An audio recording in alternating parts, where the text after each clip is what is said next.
Hello, hello. Hello. Happy Wednesday. We are on Wednesday, aren't we? Yeah. Yeah, it is. Yeah. Yeah. No This idea week's what day going again. Another quick week. it's going. How are you very, doing, very mate? quickly. Yeah, not too bad. It's been a bit. It's not Lego related, but it's been very windy the last 24 hours. But yeah, otherwise, yeah, really good. Yeah, it has been very windy. Yeah. I should probably say, welcome everyone to, to episode 2 of MOCs. Went straight in. Hi, everyone. Sorry.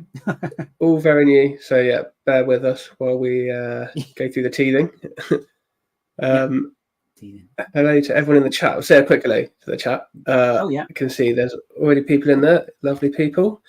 Monarch and Ian, Rick Bod, Madlib, Martin, and I saw TJ and Gordon as well. Oh, and Greg, London Bridge Bricks. Yeah. Hello to everyone. Yeah. Hi guys. Yes. Hey, everyone. And apparently you should lay off the curries, Gaz. Yeah, well. I was going to say something, but I thought maybe not. I'll leave it for Greg. We do have a poll running in the chat for anyone out there. I have hidden it for the moment. So it's asking about do you display your MOCs? Do you share your MOCs? Do you share them online at shows, both, or do you just hide them away for your own pleasure? Mm-hmm. Hello out there to Carrie, who was also going to make the same joke. So we're all on the same wavelength. There you go. Great minds. That's what it is. Great minds. yes. Let's go with that. So yeah, what have you been up to the past couple of weeks? So the past couple of weeks, I've been frantically, he says calmly, frantically designing in studio for Bricktastic. Just because I just want to fill out my tables a little bit more with builds. So, yes, but you've got very full tables already, though, right? Or was it one table you had full last time? No, I only had one table, so I got two tables. Okay, right. Okay. I mean, I'm told that I've probably got enough, but I just can't. Is there ever enough? Yeah. You can always switch it up throughout the day or the weekend, right? As well. Yeah, I just swap the tables around. It'd be fine. And what about you? What have you been up to this week? I actually seemed to break out of the dry mock spell that I was having. So just before the last show, I was struggling with it, and then decided to practice what we preach, and made a mock. Started with just a little bit. I was like, because I kind of wanted to make a graveyard for a while. I've got it here. I'll show it. I wanted to make a graveyard for a while, and then I was like, right, I'll just start a little bit. Oh, before I drop it, let me angle it better.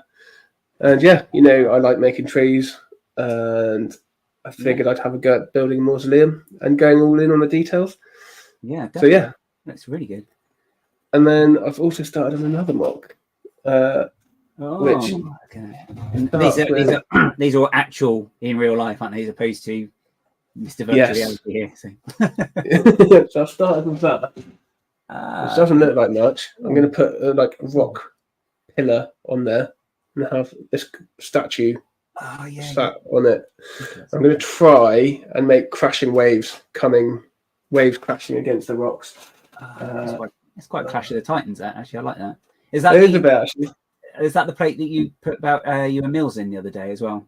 Yes. Yeah. So I was millsing that. I always use Mills plate for my mocks. I think I'm just scared of dropping them.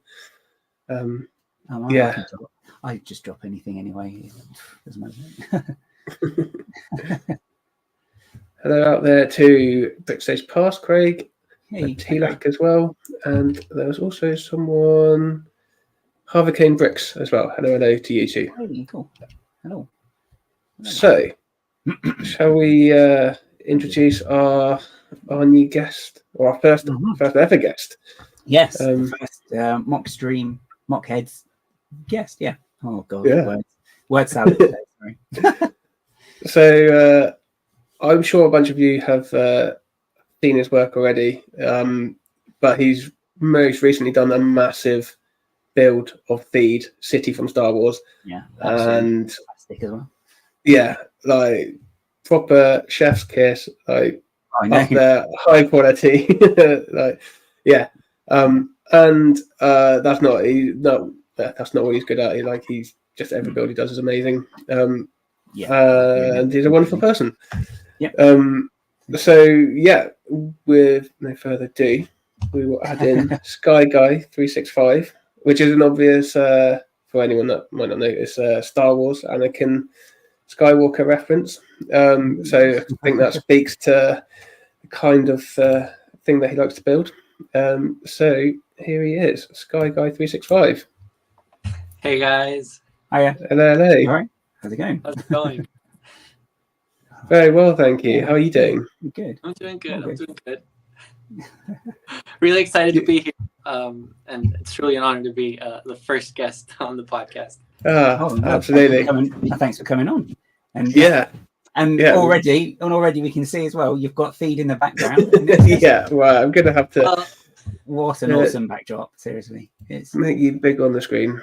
Thank you. Hey. There you go. Just look at that. Like, it's one thing to see it in a YouTube video, and I know this is still a YouTube video, but yeah, it's amazing. It is absolutely amazing. There's details everywhere. It's just amazing. I think this is the biggest build I've ever done. I don't usually do things quite this large. No, okay. I think that's probably a good place to start. So yeah, this is. I mean, yeah. It was really out of my comfort zone, but I think it went well. That's how you learn, though, right? By pushing yourself out of the comfort zone and learning new things. Yeah, 100%. Because you've previously done a lot of like city-based stuff, right? At least that's what I've seen from you. And I was just going to say, so I guess that fed into this a lot. Like, what you could learn building techniques from having done your own modulars and things like that. And we'll show some photos of these because, again, they're all amazing. You could buy them straight off the shelf from a Lego shop, and you wouldn't know any difference. Not with some of the techniques as well. It's just like, it's only Lego would come up with this. Come on, but no. I mean, yeah, definitely. For my city, like, I've only done like modular MOCs a few times, nothing too crazy. Like, I think the noodle shop was one of them. And then like always like just building regular modulars is great for technique learning. But it definitely bled into Theed for sure. I have one building that is modular, like modular buildings, and then I have like a bunch of them with an open back. And then a lot of the techniques for the furniture I got from the modulars, and just like, I don't know, just a mix of everything. Some inspiration from the video game too. So okay. Yeah. Because there's a lot of it from the video game. Because in your YouTube series, you said about it being a big influence. Yeah. So like the game came out, I think it was May in 2022.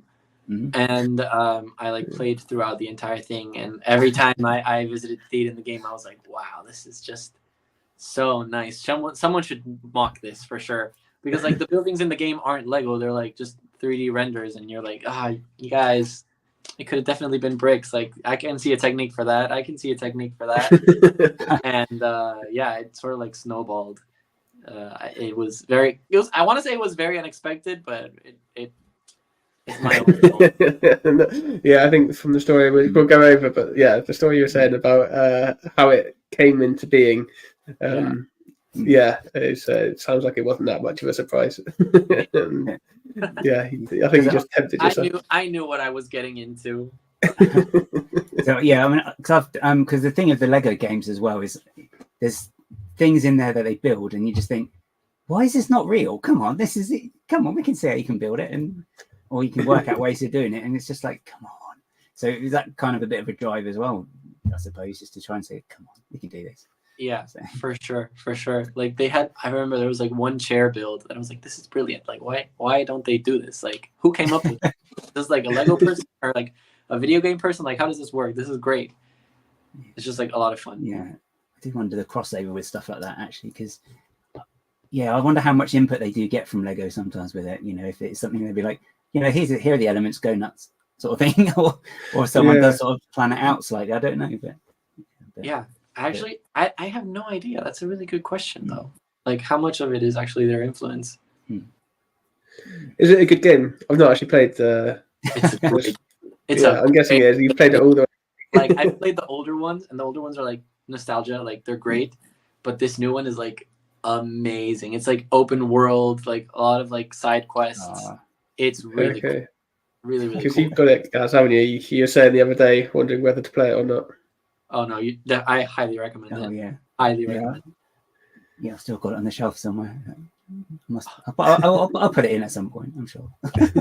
Please do. You'll enjoy it so much. It's so cool, and like just being able to visit like all the planets. They give you like, I don't know, a bunch of planets, and you can like walk around, see the architecture, and like it's really cool. Really cool. Nice.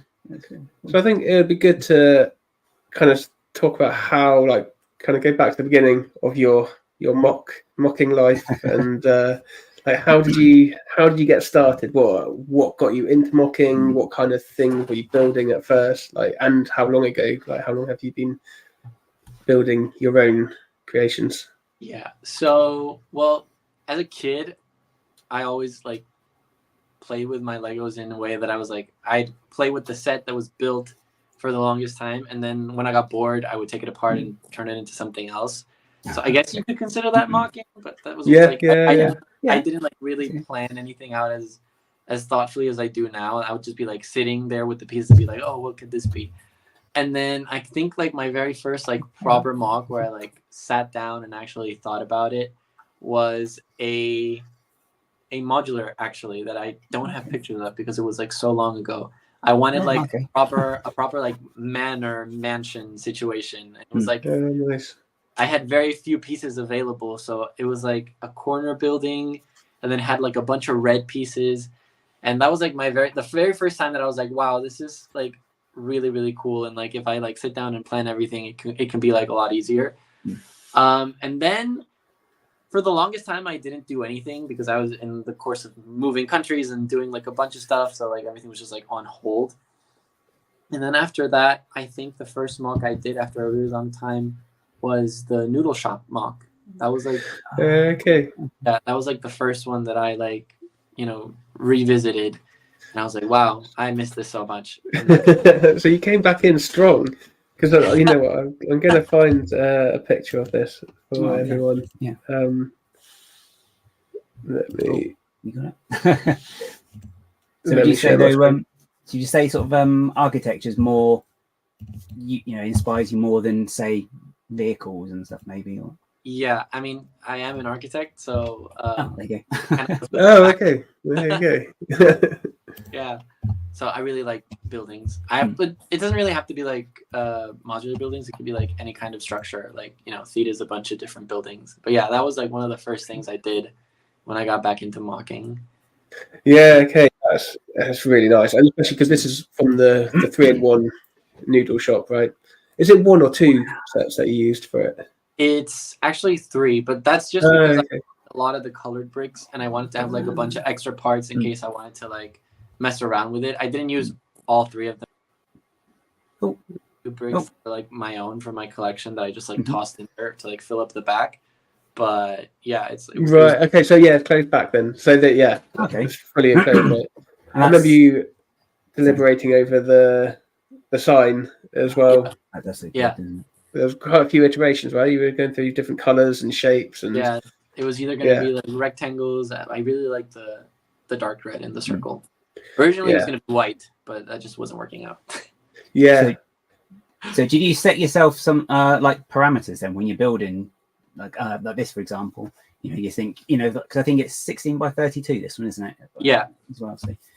So, this one had to be 16 by 32 because there was a space that I needed to fill in my city, so like, it had to be that size. Yeah, nice. And like it really depends on what I'm building.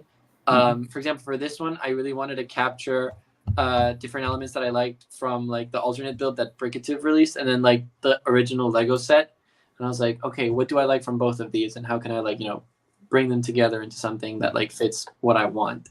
So it's like just sitting down, writing down some of the characteristics that I want, and then just working from there and like start, Frankensteining everything together until that happens. That's a good phrase. I like that. Yeah. So did this come before? Because you did the Apple House, a similar kind of thing, right? The one that Lego did they re-release it, or did you? No, they released a house and you redid it basically. Yeah. What I did was it was my old set, like from when I was like, I don't even know how old I was, young. I found it and I was like, wow, this is such a cool set. But it just, if I wanted to include it in the city, I need to like revamp it. It needs an interior, it needs sidewalks. And that one was another really good exercise for, repurposing and creating different pieces of furniture. I actually have it around here somewhere, but I'm not exactly sure. Yeah, because I remember seeing you, just the cushions on the sofa was what stood out to me. Really minor little thing, but like you'd use these little action bars, right, that you got for minifigs to keep, like, put them at an angle. That's such a good piece as well for stuff like that. That piece, honestly, it's really great. Yeah, so useful. That was a fun build. That one was a really fun build. I like to sometimes modify things and just challenge myself to work with certain limits and okay, this is the space you have, what can you fit in here, and just mess around with that as much as you can, right? That was the first mock I did, because I had a kind of table city, shelf, basically a shelf city but on a table, and I had a 16 by 32 base plates worth of room. Ooh, I don't know if cool. I had 16 by 32 base plates worth of room, and it's like, right, what can I do in this space? I ended up making an abandoned church, broken down, and seeing how much detail you can pack into something like that. Setting limitations. I think it's quite a common thing, right? Setting limitations can help your creativity. Yeah, I must do that more. So you're a city builder, because I believe you're sat in front of your city, right? So you've got your city and you've got two cities in your surrounded. I have my Star Wars city and then my modular city. However, the modular city is in utter disarray, because if it were as it normally were, you would be seeing a huge corner of a building covering half of my face. There's literally no room. There's no room in the Lego room right now. I need to sort it out. Because you did have your city on tables, there, didn't you? Before you started Theed, I think it was, wasn't it? And, yeah. When I started Theed, the city was dead center in the middle of the room. There was very little space to move around, and I moved it to the bookshelves, and then I was like, I'll be fine. I'm not gonna want to have a tabletop city again. I'll just have Theed in the middle. And then I was like, dang it. I want my city back. Because we were discussing last week about how our cities themselves are MOC, because you can move it around, you can customize it.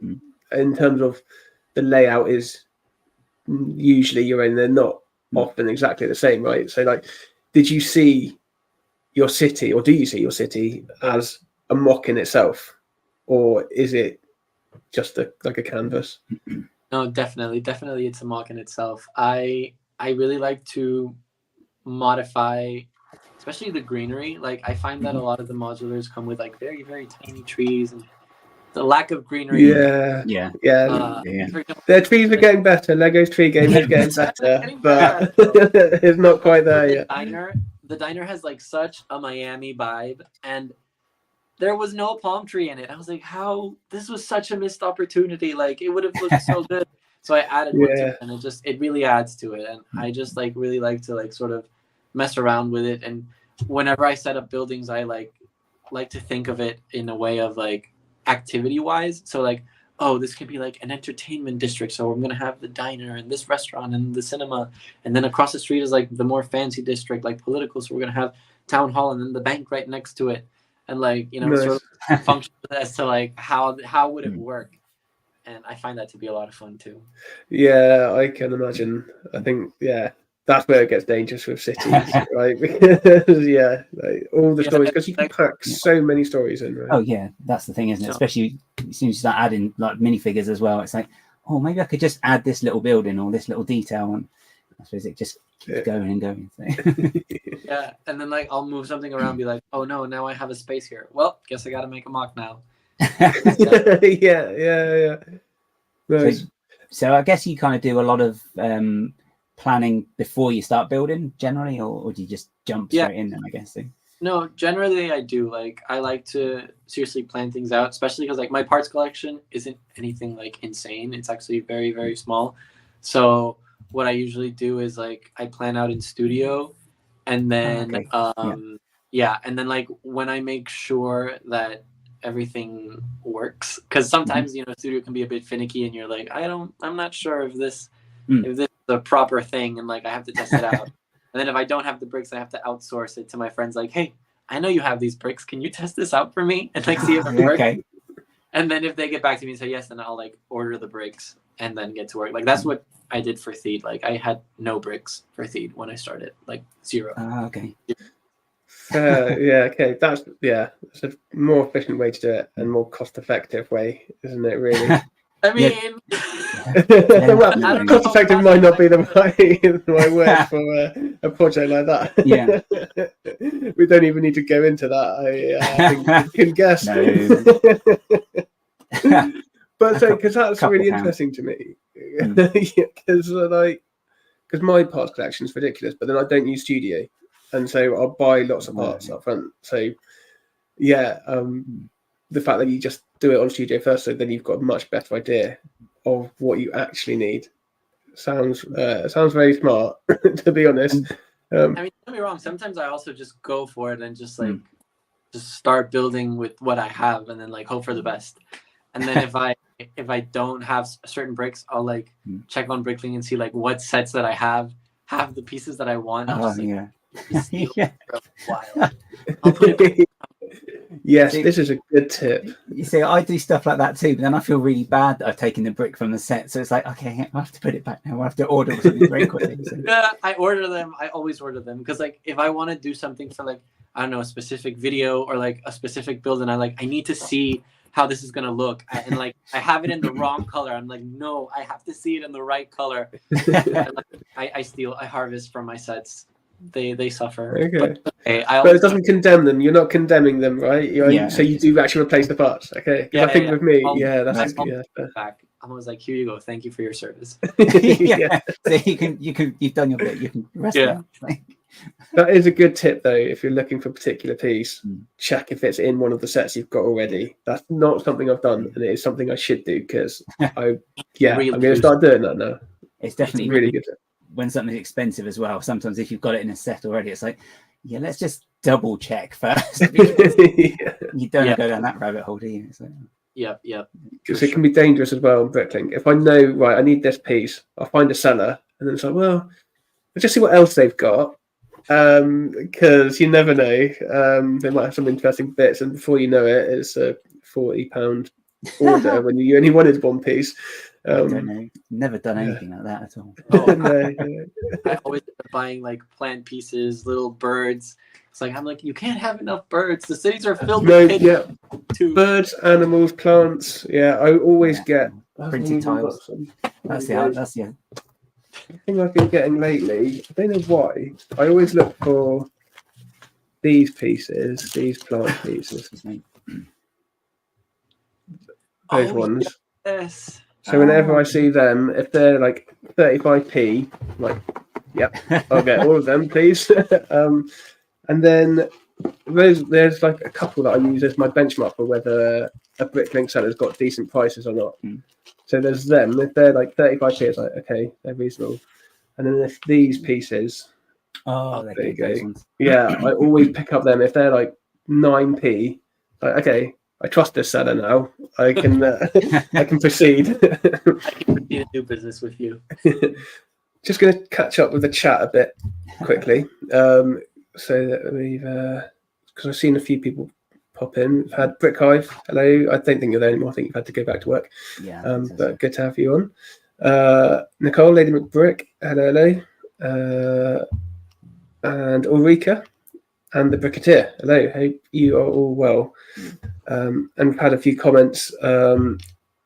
Gordon said about, and we will come to it, about your New Orleans style. You've modified Jazz Cafe. Like, you have got rid of all of the controversy around that set and just made it what it should have been, really. Even the signs, like 10 times better. Even that, it's like everything. It's like, oh gosh, it's like glowing. Yeah. It's like, Thank you. We had a question from T-Lac about your theme mock, but we'll get into more with your theme mock. I think we'll probably have a whole section dedicated to it, because we've got some pictures to have a look at as well. And I know that me and Gaz want to talk about the roof on that palace, because and the archway that's just over your right shoulder. I think that was like one of the last finishing touches, more or less. That was the last thing I built for it, because I was like, when I was like planning out the series, because so in reality I had already planned out the whole thing. Like I finished the build in like, I want to say like 2.5 weeks digitally, and then I was like, you should say like all of the all of the 2.5 weeks. I was like, because I was on vacation, and I was like, you know what, I got time. Yeah, nice. Like all day, every day, I was just like in front of my computer, like with my hoodie like this. It was fun though. But I had the whole thing planned out, and then like when I was breaking it down to sort of, because like I couldn't order all the bricks at once, because that would have been ridiculous. So I sort of broke it down into like different sections, and like, okay, so if I order these bricks this month, I can get 4 videos out of this order, and then like the next batch can do these 4 videos, and then like that. And then I wanted to make sure that like I started off with something sort of like iconic, which was the palace, and then I ended with something that was like similarly iconic, which was the archway, because like a lot of people like can tell the arches from Theed. Yeah, okay. And it's either end of the build, right? So you started at one end and like, finished at the other. Just go like all the way down to the end. Nice. Yeah, I do want to get into the your YouTube series and like how you went about it, because and we've got a question from Tech as well, Planet Tech, which we can. Do we just go straight into Theed now? Actually, no. Sorry, we're gonna have a look at some of the other stuff. Before Theed, because there's amazing. But I'm gonna line up that picture. But while I do that, do you have like any particular inspirations? As in, is it stuff you see out and about, like architecturally, or people? Builders. I know we're going to talk about one builder later on. With we're going to have a section looking at a few MOCs, and one of those MOCs is someone who you work with and is frankly amazing. But so what are your inspirations in your building, not just in Theed, but generally in your MOCing? It really comes from many different places. Sometimes it's real life. Like for the Jazz Club, that was definitely real life. But the Jazz Club had also like another inspiration, which was like I saw a picture of that someone had done something similar to it, and I was like, wow, that's a really great concept. So I do get a lot of inspiration also from like other builders. There are sometimes like I'll be scrolling through Instagram and be like, wow, that is like amazing. And then there are other MOCs where I'm just like, how? Like, very frequently. Tell the technique, because some of them are like really straightforward. They just like use pieces in a really particular way, and I'm like, okay, that's super clever. But then other ones, I'm just like, I don't understand how you did this at all, and I'm like mesmerized. Inspiration comes from basically anywhere. It just happens when it happens, and it hits me when it hits me, and it's just like a thing. Like I can't really, like, there are just so many sources. Sometimes it's a book, sometimes it's someone's MOC, or sometimes it could be someone telling me something like, oh, I thought of this. I'm like, wow, that's actually a brilliant idea. Do you get to that point though as well? Once you've sort of got the little spark like that, you're like, right, I just have to get down and get it done, because it's just whilst it's there and you can kind of see it sort of mapped out in your head sometimes, can't you? Like how to do it. And it's like, 100%. Like with my latest MOC, that's like what happened. I was like just sitting there one day and I was like, wow, this is a great concept. And I just like started building. I didn't even care. I was like, I need to like visualize. Yeah.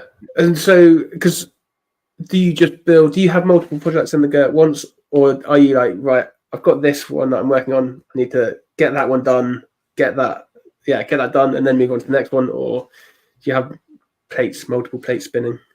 Well, digitally, I have multiple plates spinning. Digitally, I have things that I've designed that are like stored away, and I'm like, I'll get to it eventually. Like, I'll buy the bricks eventually, because digitally, I have like all the bricks that I want. But then when I'm building, since the parts collection is so small, it usually just happens when it happens, and it's usually just one project at a time, because that way I can like budget for it. Yeah, okay. Because otherwise it's just it can really easily get out of hand. So I'm like, let's be careful, because impulse buying. Yeah, I don't think I'm a firm believer that multitasking isn't a thing. So try to do multiple. If not, you're doing many tasks one at a time. No. That's the thing, though. Like that's the way I see it, and you never get one thing done properly. But that's for me, maybe. Yeah. Like with studio, though, it's easy because you can sort of start something and you think, I don't know how to do that yet, so you just park it and you just do something else, and then maybe come back in a couple of months and say, I know exactly what I'm doing now, and you go in. It's like, I've just been doing something this week, and it's only since we've been talking I've just suddenly thought, I wonder if I could try that. So I don't like, the trouble is I don't know if you can do it in studio because it's so finicky sometimes about connection points as well, which I'm sure you may have experienced with some of the shapes you've got in the buildings as well with feeds, and probably other ones as well. So yeah, it's as you say, trial and error. Yeah, definitely. Like some things that I cannot get studio to work, and I'm like, just like I need to test this out, and I have to do it with physical bricks, and if I have to take sets apart to try it, I'll try it, and then I'll put it back together. But like, I just need to make sure that it works before I proceed with anything, because otherwise it's too risky. Yeah, definitely. That's okay. These are good tips, I think. Yeah, definitely, especially around trying out ideas and knowing what is and isn't going to work, and also then on the money side of things, because a big part with MOCing is that it is more expensive than buying a set. Until you've got a parts collection, maybe, and then you can kind of draw on it, and then it not pay for itself. But yeah, but you can cycle around and it's fine. Like, but if you have nothing, then it's harder and it's more expensive for sure. Yeah, and doing trial and error just by buying bricks does get expensive. So that's a really good tip for people who are thinking of wanting to get into MOCing and are concerned about costs. Like that's a good tip. Yeah, you've got some good cost saving tips here, actually. I've got to say, and actually on that note, we said about if you've got any tips for people getting into MOCs. Like, have you got any advice that you would give anyone who is either wanting to get into it and is maybe a bit intimidated by it, or who is just starting out and finding their feet with it? I think one of the most important things is to really get to know the pieces and sort of like some of the basic techniques, like just standard building, snot techniques, some of the pieces you can like sort of start building upside down. If you really get to know the pieces, you sort of start seeing, this is really weird, but you sort of start seeing it in real life, and like you walk around town, like, that looks like that piece that I have in my drawer at home. But you sort of start seeing it in real life. And so, do you know what it's like in the Lego movie when he's building stuff, and I'm like, that's so funny, and then it started happening. It's like, okay, right, I kind of see. Yeah, I feel like if you definitely get to know the pieces, you'll start being able to like identify certain shapes that you can later like translate into whatever model you're trying to create. And also, this is what I like to do, and I feel like it helps a lot. I like to do a lot of sketches before I start building, because it really helps me visualize sort of like the different shapes that a project can have. Like for Theed, I did a few really big sketches, and it had like different iterations. Like there was one where there was like water all along the side, and there was like a hanger. Okay. I was like, but that's not movie accurate. I don't know if I like that. And then I tried like a few different things. And then for another mock that I've been doing, I did I think like 4 different drawings, just trying different heights for the different levels or different like separation between certain like volumes and stuff. And it really helps. It really helps you like sort of visualize like what the project could possibly look like and give you sort of like a base to start building off of. Because what usually happens to me is sometimes I'll see a building and be like, wow, that's really cool. I wonder if I can build something like that. And I'll take a picture of it and then I'll come home and be like, okay, this shit kind of looks like this. And I'll, mess around with it. And then like, oh, this one kind of looks like that. And I'll mess around with that. So when it's something that I'm trying to create out of nothing, I like to, sketch it out first to sort of give myself a visual reference and then be like, how can I translate this into bricks? Yeah, okay. Yeah, because I can definitely, I'm no sketch artist or anything like that, but sketching definitely helps me just to get the idea on paper. So like, okay, you can start figuring out like, I don't know, aspect ratios or like,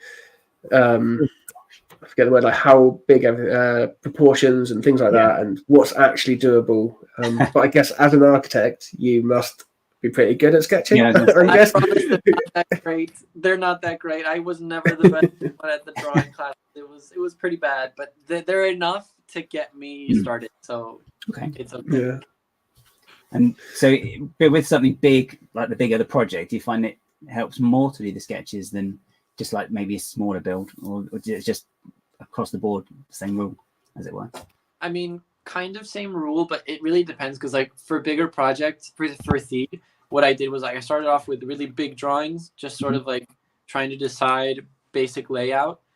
And then once I had the big picture, I started working on individual drawings for each building and like saying like, so like I went in the video game and I was like, okay, let's just like dissect it and see like what characteristics do I have to like, take out to make sure that it's like that the aesthetic is kind of the same. Because like obviously I can't do all the details because some of them are just very minute, and I need like to grab like the main essence of the building and like see the bigger characteristics to turn into bricks.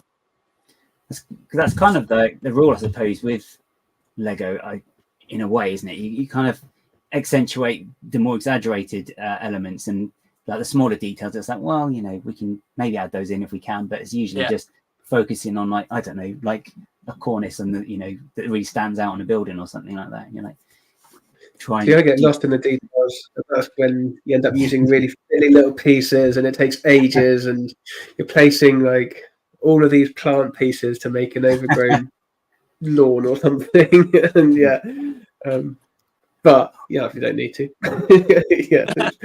nobody sees 80% of what I put in. So it definitely. Sometimes like I'll be building something, I'll be like more detailed. This can be more detailed, and then I'll be like, okay, maybe that's too much, and I have to like really back in because otherwise it's just too much information. It's overloaded. I think that's what I really like about your style is that you have a really like fine balance between simplicity and being really detailed and just being incredibly clean. Like it's a really hard balance to get, and I just go completely the detailed way. It's like I just pack in as much detail and texture as I can and try and make it look realistic or like real. But I don't know if that works or not. But yeah, your buildings are incredible, and like I say, that cleanness to them. And I'm going to show the botanical garden now because I've got it lined up. Because again, you did this before the Lego set came out. Presumably they'd already got it in production and stuff, but you had it on ideas, right? I'm pretty sure they did. Like I think I did the botanical garden about a little over a year before the set came out. And it was actually an ideas project because I was like, I really want this to be a thing. And now there's another botanical garden coming out. So when it came out, I was like, it's not a patch. It's not a patch on yours. But it's very similar at the same time. Yeah. But so this is it. Again, like, it is so clean. The way you've got everything laid out, you've got enough going on that it's not busy, but there's enough like empty space as well, so that it has room to breathe as a set. That doesn't sound too wanky. we need to have a look at your trees because you're a foliage guy. Yeah, I love plants. Yeah. That's kind of like what generated the entire concept for the botanical garden.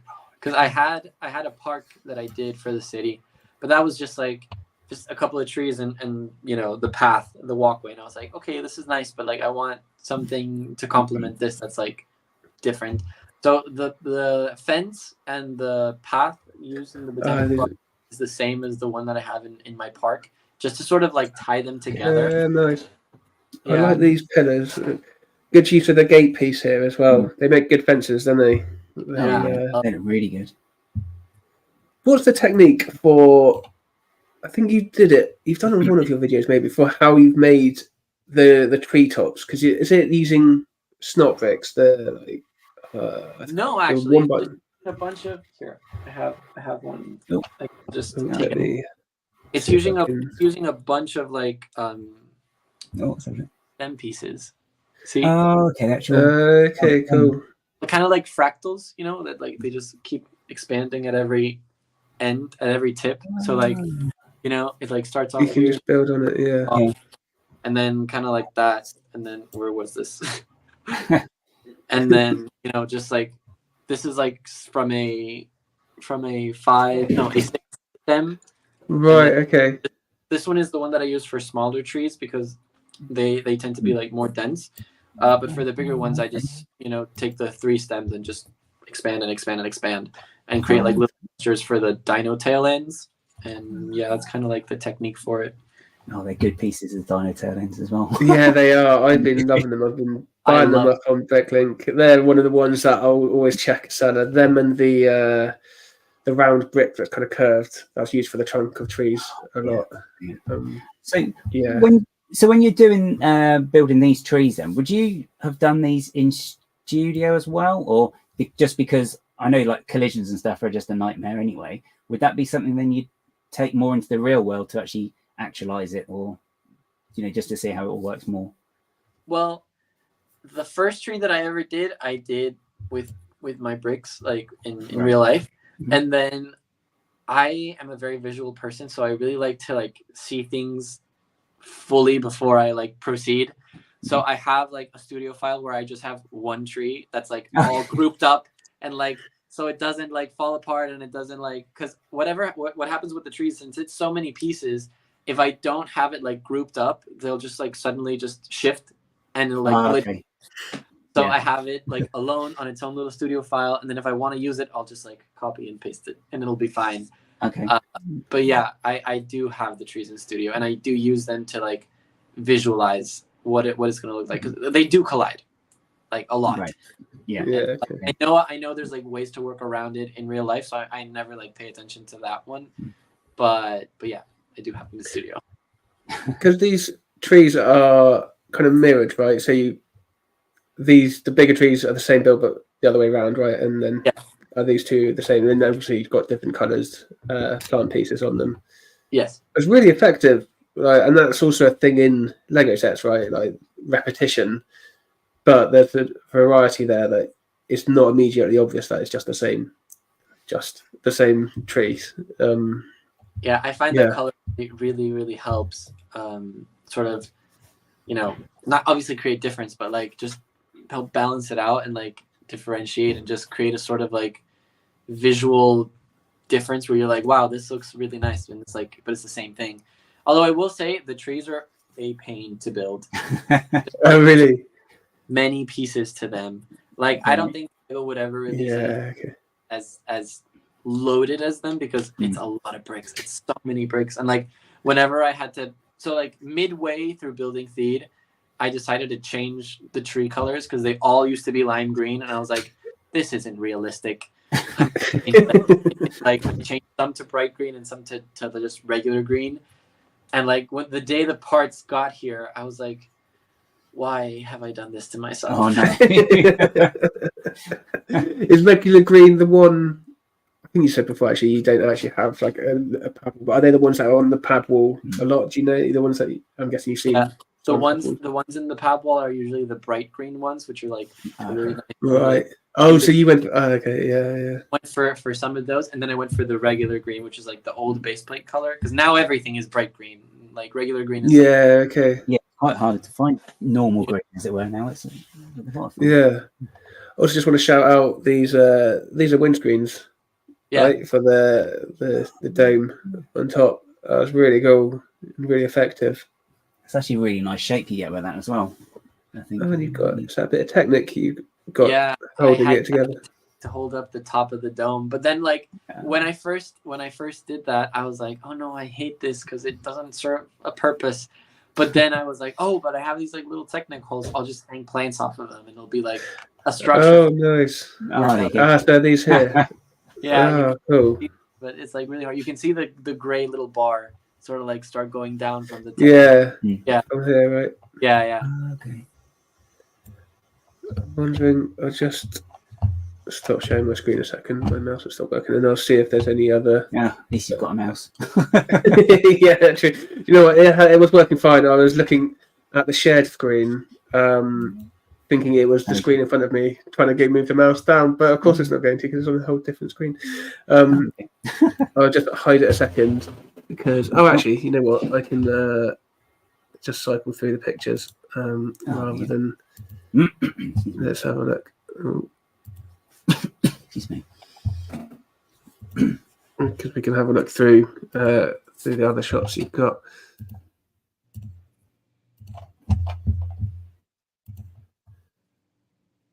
Cool. So yeah, that's a bit further out. There we go. Oh, look at that! Even like breaks down. So is it just connected? Oh, so it's just connected with jumper. Yeah, the greenhouse is just connected with a few jumpers. You can remove it.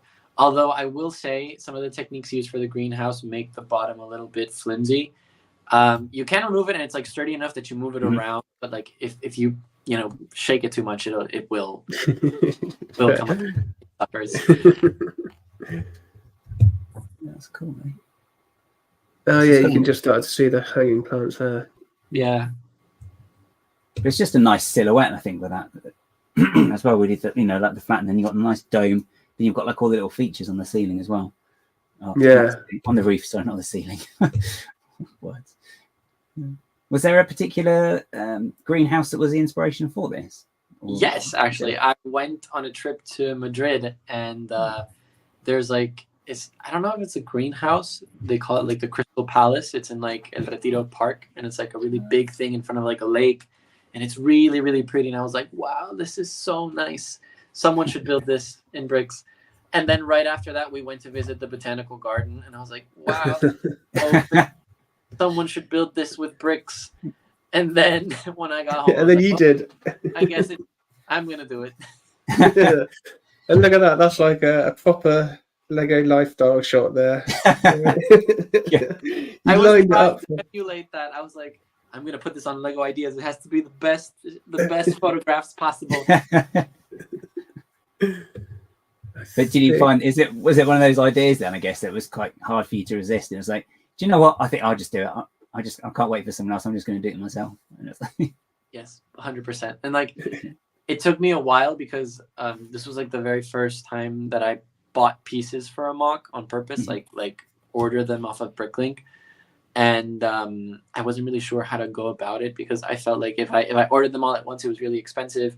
But then like if I ordered them separately in like different chunks, it was like it would take forever. So I was like, you know what, I'm just gonna save up, and then I'll build it. So it was designed and finished for months. I actually think that on Ideas I uploaded it originally with just renders off of Studio, and then like like 4 months later I did those. And was it a nightmare getting the actual trans clear parts as well? Because I know they don't necessarily always travel very well. Yeah, I actually messaged the seller before he sent. I was like, "Could you please individually bag these, just in case?" He was like, "Yes, don't worry." Like, thank you so much. Nice. Oh, yeah, he was. Really... Have these got these all window pieces in here as well, other than the door? Maybe are they that transparent pieces in there for windows? Yeah. Yes. Nice. Originally, I wanted to use one that had a print, but it was too expensive, and I was like, you know what, it'll look fine just the same. Yeah, I think it was kind of like a grid print, like a window style print. Yeah. Nice. Yeah, I wonder if it might have been too much, maybe even with the grids, because you couldn't necessarily see in properly, right? Yeah. I don't regret it. I still think it looks good, like without it. But Yeah. part of me still wonders, like, what would that look like? Because they didn't have the print in studio, so I was like, I can't test that out, man. You have to get mad with Part Designer then, and that's just that's too much fun. It's a pain.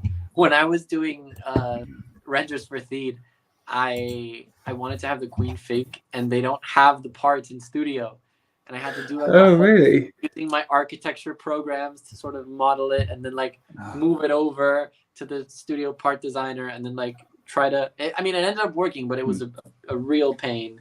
Have they got the parts in? What's the other one? Mecha Bricks. Because I know you can save that. You can save them there and then re-download them, but then they'll generally just be the one color. So then, because if I've ever done anything like that, what I do, because I don't know how to do it otherwise, is I'll render it in one color, and then I'll recolor it, render it again, and then I'll just cut out the bits that are the wrong color. So then they just mash the two pictures together, so you get like the two different colors or however many it is. That's actually really smart. I go the long route, and I use my architecture programs that like let me color it in before I export it into Part Designer. But it's really hard because sometimes the mapping for the part is not right. So like when I insert the sort of overlay, it'll just like glitch out. And then I'm like, no, I have to like redo this, and it takes a while. It really does. So that takes longer sometimes than actual building the stuff. Yeah, like if I just exported it like in just one color, like it would be fine. But like for the Queen figure, I really wanted like the printing down the skirt, and that was a pain. Yeah, fair enough. So I think, shall we? Well, go through the chat very quickly, but if we have a look at some MOCs that we found of your friends and online that we found. So I'll firstly say hello to Matt from Bricks, hello, and Tyson as well. Hello, Tyson. Tyson. I haven't seen you on the stream for a while. I think our paths haven't crossed, so it's good to see you. And thank you for coming. And also RJM, I saw out there as well. Yes, he's seeing my ugly mug, putting names to faces. Actually, Matt has just said, in Blender, you can properly texture map / color. Yeah. Oh, I've never used Blender. I've dabbled with it, but I haven't got the patience for it, to be honest, because it's a lot. I don't understand it fully. So. I might want to try that. It sounds interesting. I don't even know like what the interface is like, but if it works, I'm gonna try it. Yeah, thank you for the tip. Right. Well, let's have a look at some MOCs that we have found on the internet. So again, I'll share my screen. So this one is off of Instagram. Well, I think they're all off of Instagram. Maybe a bit Reddit. Yeah. So this is this going weird? Is that flickering? That's the disco one. Doesn't like that. Anyway, this is at Steinman Zachary Steinman on Instagram. So this one's for me, and this guy's amazing. Like, he does loads with geometry, and this is just incredible. Like especially using the pad cup as well, and just the movement in this. Just the fact that like able to position every brick just in such a different angle, it's stunning. Yeah, and the next picture is he did a little video. So if you want to check it, post out. It's like, I think it's the last slide in his post, and he's got a little video showing like the back. So he's used Technic bricks to connect bars in of all sorts, and then in fact I'll just go through to the next picture. There we are. Oh yeah. So yeah. Wow. so it's actually like 2x2 corner pieces, and then he's attached all different types of bars in there, and then he's got like the Technic bricks which have got the cross hole in them, and he's just like slotted them in, so then you can just get them at all sorts of angles and make it look like it's tumbling. And that's a really good technique as well. I don't know what the part's called. Is it like the like the lollipop type piece? That one I'm pointing. You can't see what I'm pointing at. This one here in the middle. Yeah, that one. Because they use something similar in the Galaxy Explorer to get the edging down the angle. Okay. And it's such a good idea, and it's such simple. It's one of those ones. It's you look at it and you can't work it out, and then when you see it, it's like, of course. Those pieces are really good for making things like organic and doing angles that aren't just like straight edges or right angles, like so you can have like weird angles basically of all sorts and positioning. And same with these I think these are possibly one of my favorite pieces. Definitely top 5. These because you can just put stuff in all sorts of positions, and then you can put them together. I made barbed wire fence with the grey ones of these, just put loads of them together because I stole that technique from on the Daily Bugle down because it will all come apart. But the Dr. Octopus, they put loads of these pieces together to make his arms, his tentacles. So I just did that more, and then you can like manipulate them, and just made barbed wire fence out of it. Okay. That's brilliant. I love that piece. Like any like these new pieces, like the lollipop piece and that piece, I use them a lot. They're so useful for so many different things. It's such a good piece. It's probably one of my favorite as well. So you always get loads of them spare as well. With you do. Yes. Loads of them. Amazing. Because the reddish brown ones, I'm always after them. They're another one I'm always after. They're really good for trees, and they're quite expensive.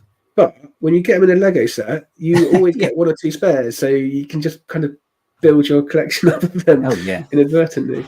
It's the same with the action piece as well. That's coming in more and more colours as well, and you always get one spare. Yeah. It's I think I've got one in like medium nugget now, or nougat, or whatever. Yeah, I've got a little collection going. Yeah, dark red come out as well.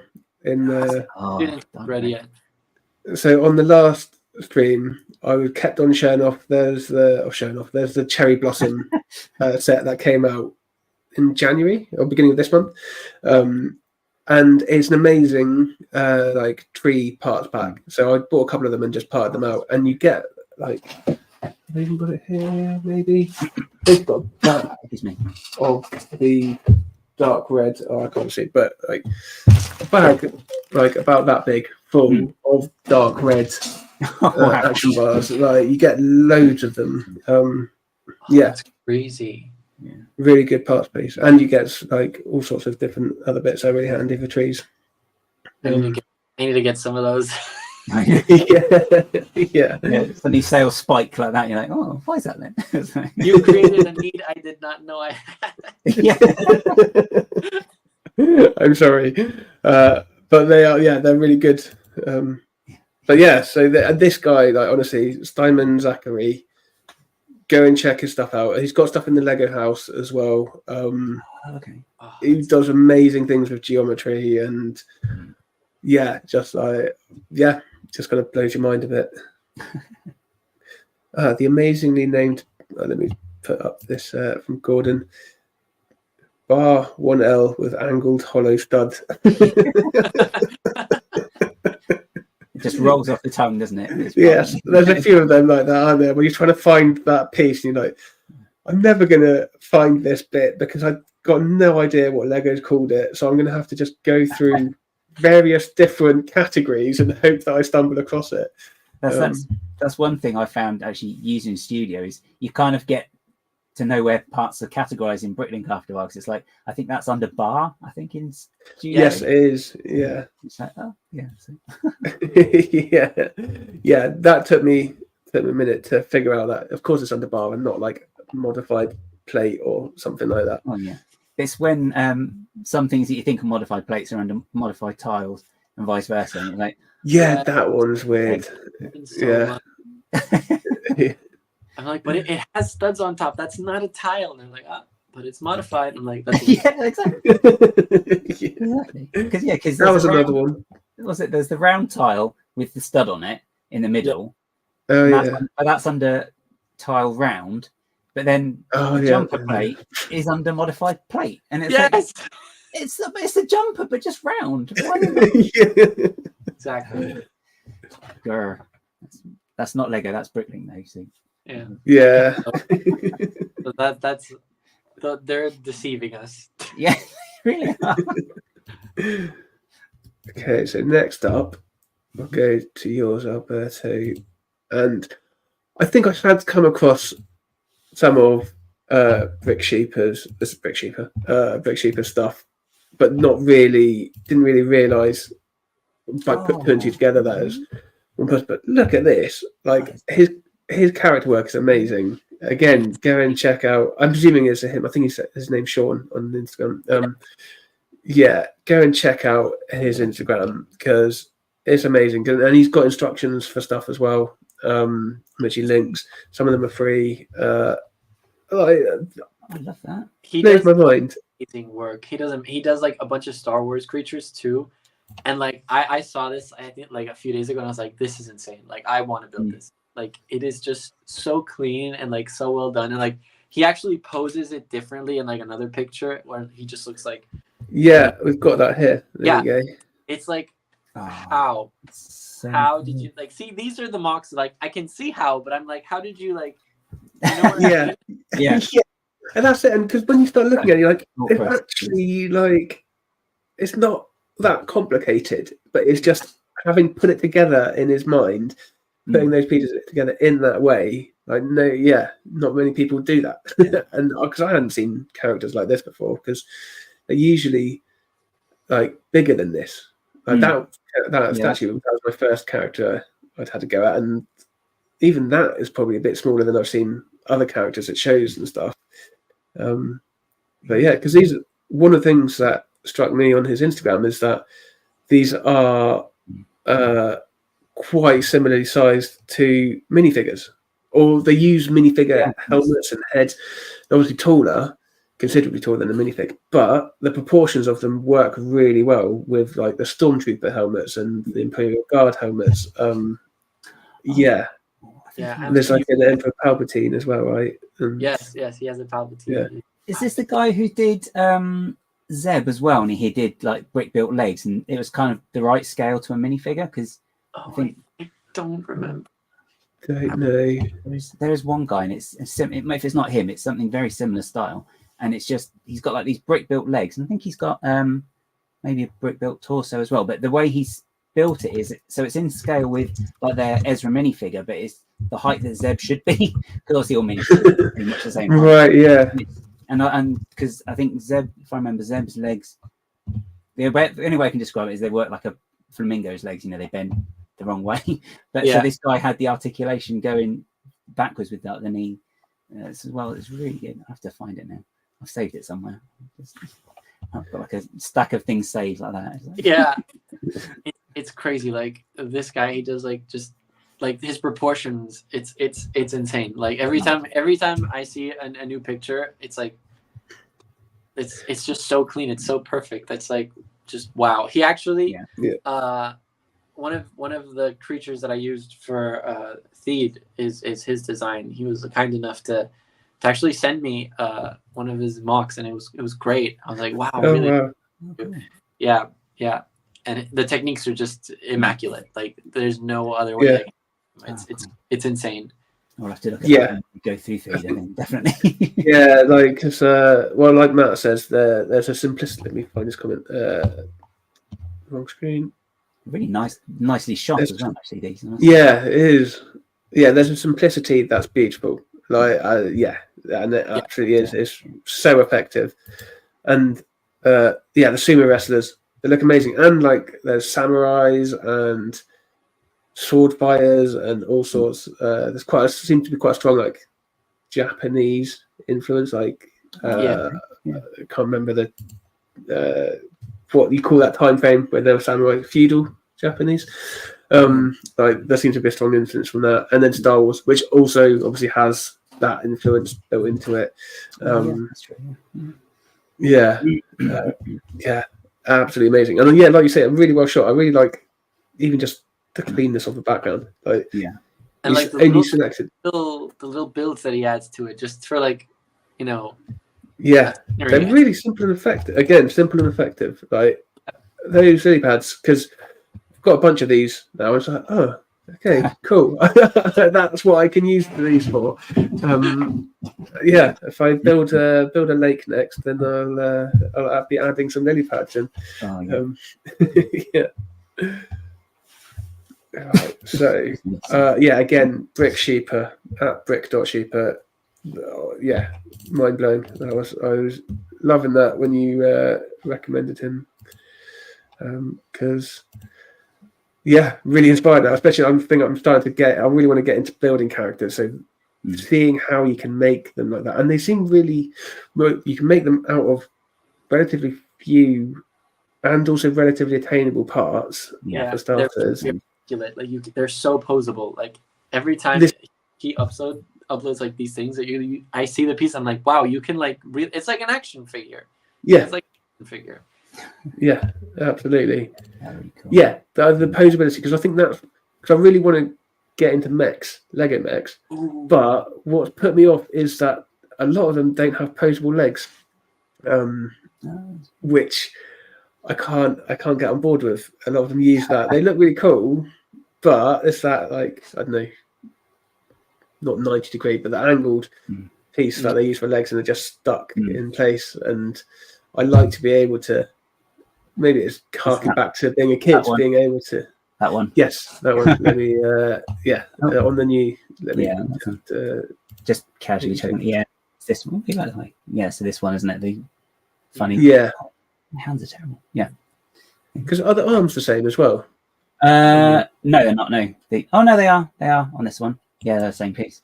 I didn't notice. Yeah. Okay. Which I suppose is clever for Lego, because they can then use the same bits for arms and legs, and they're being cost effective, and it makes it cheaper. But I want the knees to bend. I want to be able to position them. If I had a city, I'd want to be able to position the mech to be destroying stuff. And I can't remember the film now, where it's got the big mechs. Pacific Rim. Any of the bigger mechs get posable legs. Because I think I got in. Look, I think the Marvel mechs have posable legs, and I happened to get in just before they stopped doing them so much. Okay, so this brings us to our last MOC, and we'll also segue. So we're going to be doing about like looking at technique in particular each episode, and this next one, which, to be fair, I think probably most people have seen, but we were saying the other day, being a stream about mocking, we couldn't possibly not show it like everyone else has, and there is this dragon by Sleepy Donny. Beautiful thing. This is one of those mocks where you just go, how? Yeah, exactly. Even when he's shown at least one of the techniques, like, just the level of detail, it's insane. It doesn't look like Lego, does it? Like, it's one of those ones. It's really frustrating, because when you look at it, it's like, oh, okay, I can see that's like the Ninjago, the Nexo Knight shields. Oh, I can see what that is. And then, but then you look at it and say, but how has he attached it? And it's because they overlap and everything, like, and it just all looks so natural. Yeah. And the level of detail, there's closer shots of like the head and everything, but like just the parts that he's used on all of it, it's ridiculous. It's like all of these, every single part was made for this build. He used it perfectly. Like, There you go. There's your. Are we going to ask you what your favourite piece is, Alberto? When we there you go. It's in use there. We'll come to that as well. And like, even what's this bit? I don't even know what this bit is. It's maybe from like Bionicle or something. Can't see it from the Oh no, that's leaves actually, isn't it? And the Yeah. either side there's a couple of leaves, I think so. Is it like and then claws or something. yeah? We'll see if there's a picture. I think there's a picture closer up, and the way it loops as well, just amazing. I imagine this because it was. Oh yeah, it's got armor plates. So it's got the Nexo shields here, aren't they? They're like the gold. Yeah, I know. Gold, That's the other thing as well. but Metallic, the shiny gold. gold. Yeah. It's good. Gorgeous, and the way that it is quite sparing with the shiny gold bits definitely Yeah. helps to like create that accent, doesn't it? In fact, it's mostly that lacquered gold. Yeah, so I just get distracted by it. Yeah, Yeah. I get lost in like thinking like how is this made? Yeah, yeah. I just thank you to Polar Bricks. The shoulder minifig shoulder armor piece. Oh, Okay. Yeah, Oh yeah. that's crazy. yeah, and yeah. Like Gordon says, there's a video where he shows the inside of the mock. Yeah. And I've got a couple of screenshots of it, so we can have a look at the technique because it's pretty wild. Yeah, definitely one of them straight out the gate with one of the mocks of the year. Like, yeah, In January as well. So for Yeah. God's sake. yeah, it's set the You bar. set the bar somewhere up there somewhere. You know? Yeah, that's. I don't know. Maybe in like 10 years' time, maybe I'll try and think about competing with something like this. Yeah. The annoying thing is as well, there is actually something that I've been looking at to try and build that's similar sort of dragon-y, and it's like looking at this, it's like maybe I won't bother. Yeah. Just print up a picture of this instead. Yeah, you know what you mean though? It's like you see something like that and you're like, well, clearly I'm never going to do anything like that. So I just put a picture of it instead, you know? Yeah, like T-Lax says, how could this be stable? But I think, I wonder how stable it is. I reckon it Of must course, be. it's an Australian. What do you expect? And to be fair, I swear the Australians are like the unsung heroes of Lego. Like Australian Lego Masters is the best one. I forget what's this called. Not Brick. What was the convention called? Brickvention. This one was Brickvention. That was it. Yeah, like so many of the builds. I have to finish it. I was watching a video of someone who's gone round filming them, and there's so many good builds there. Like just the level of quality in Australia is something else. Absolutely great, and especially because a lot of think this year there was a group the previous year that did that massive Batman Goes on Holiday. I think it was a mock, wasn't it? Oh yes, and yeah. This year, then they kind of, I think they did something separate, but there was still one little element that linked it to each other as well somehow. So there was one guy who did Blue, the cricket one. Then the other guy did that Marvel one, which is all little vignettes, which is amazing when you see it. It's like you remember that museum that is it Lewis Salabricks, I think, did. We had all those displays in the museum, and you could swap them out, but they're all like classic Lego, space Lego, pirate Lego, and stuff. And you get all these little modules. So this guy's done one like that, but with Marvel as well. So that's really good. Like all the little films. So yeah, all these little bits. It's just. Yeah, I think Greg's just saying they were live. That was really good. I love it when you go live with the conventions on London Calling. There's some cool large Star Wars and Castle mocks. Yeah, there were really cool building techniques and some of those as well. I've definitely picked up one. Those rounded tape that used the kind of a brick. I shall grab one. These bits here that you can put in. Yes, they are an excellent piece. Yeah, add a bit of texture. And also because was it last year? Was it Brickvention where they had the massive 30-foot long Star Destroyer? I think it was. Like there's two guys who were just like, we want to show that it's not just America that can go big, and they went big. Like they were huge. I remember seeing a video where they showed how they set it up. I was like, Yeah. how? Like Yeah. crazy. It's like it's something that big. It must be though. That's the first time they've been able to put it all together, surely, because I can't see unless you hire a space for like a weekend, maybe you can get it together. Yeah, I'm Otherwise, trying to think, because you'd have to do it in sections, right? And then, yeah, there we go. Imperial Light Cruiser, yeah. And then it was on like a metal frame and everything, and because it was at the point where because it was the TIE fighters, right? Like the ones you can get for £35 from they were like, it was in scale to that. So they were on the build, like in the hangars. Yeah, absolutely ridiculous. And also, I just want to give Greg London Bridge Bricks a massive shout for. I meant to do this at the beginning, for just thank you for supporting us and for giving us a shout out and being awesome. So yeah, thank you very much. Here we go. Closer look at the head. I love these wedge bricks, whatever these wedges. They're used on mechs a lot, and I want to learn how to use them in something because they're so cool. I just love the angle on them. Yeah, and we've got like a sword here as well. It's insane. Yeah, I think that's what are these bits? I think it might be a wheel piece, is it? Maybe.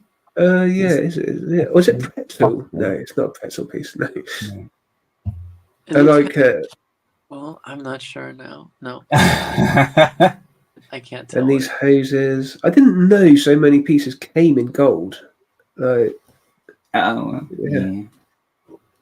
But there's, I think, was it you guys that pointed out the egg here as well? Yeah. For the eye. Well, that's kind of like the bit there in Hagrid's hut, because he's got like the egg in a bowl thing that kind of looks like that as well. Okay. Yeah, it does look like one of them like flower pot things, doesn't it? Yeah, for sure. And this bit, like, is this just? Oh, this is hose that he's just bent. It looks like it, yeah. Because it's like that bit that people can use for trees, I think, isn't it? Yeah. So I think with those, is that the part you've got to sort of heat it slightly as well, just to get it to flex properly? Because have you? Okay. I actually had I bought a set recently that came with the new, like, instead of like little for string lights that they're not using the little rope anymore, they're using like a rubber piece.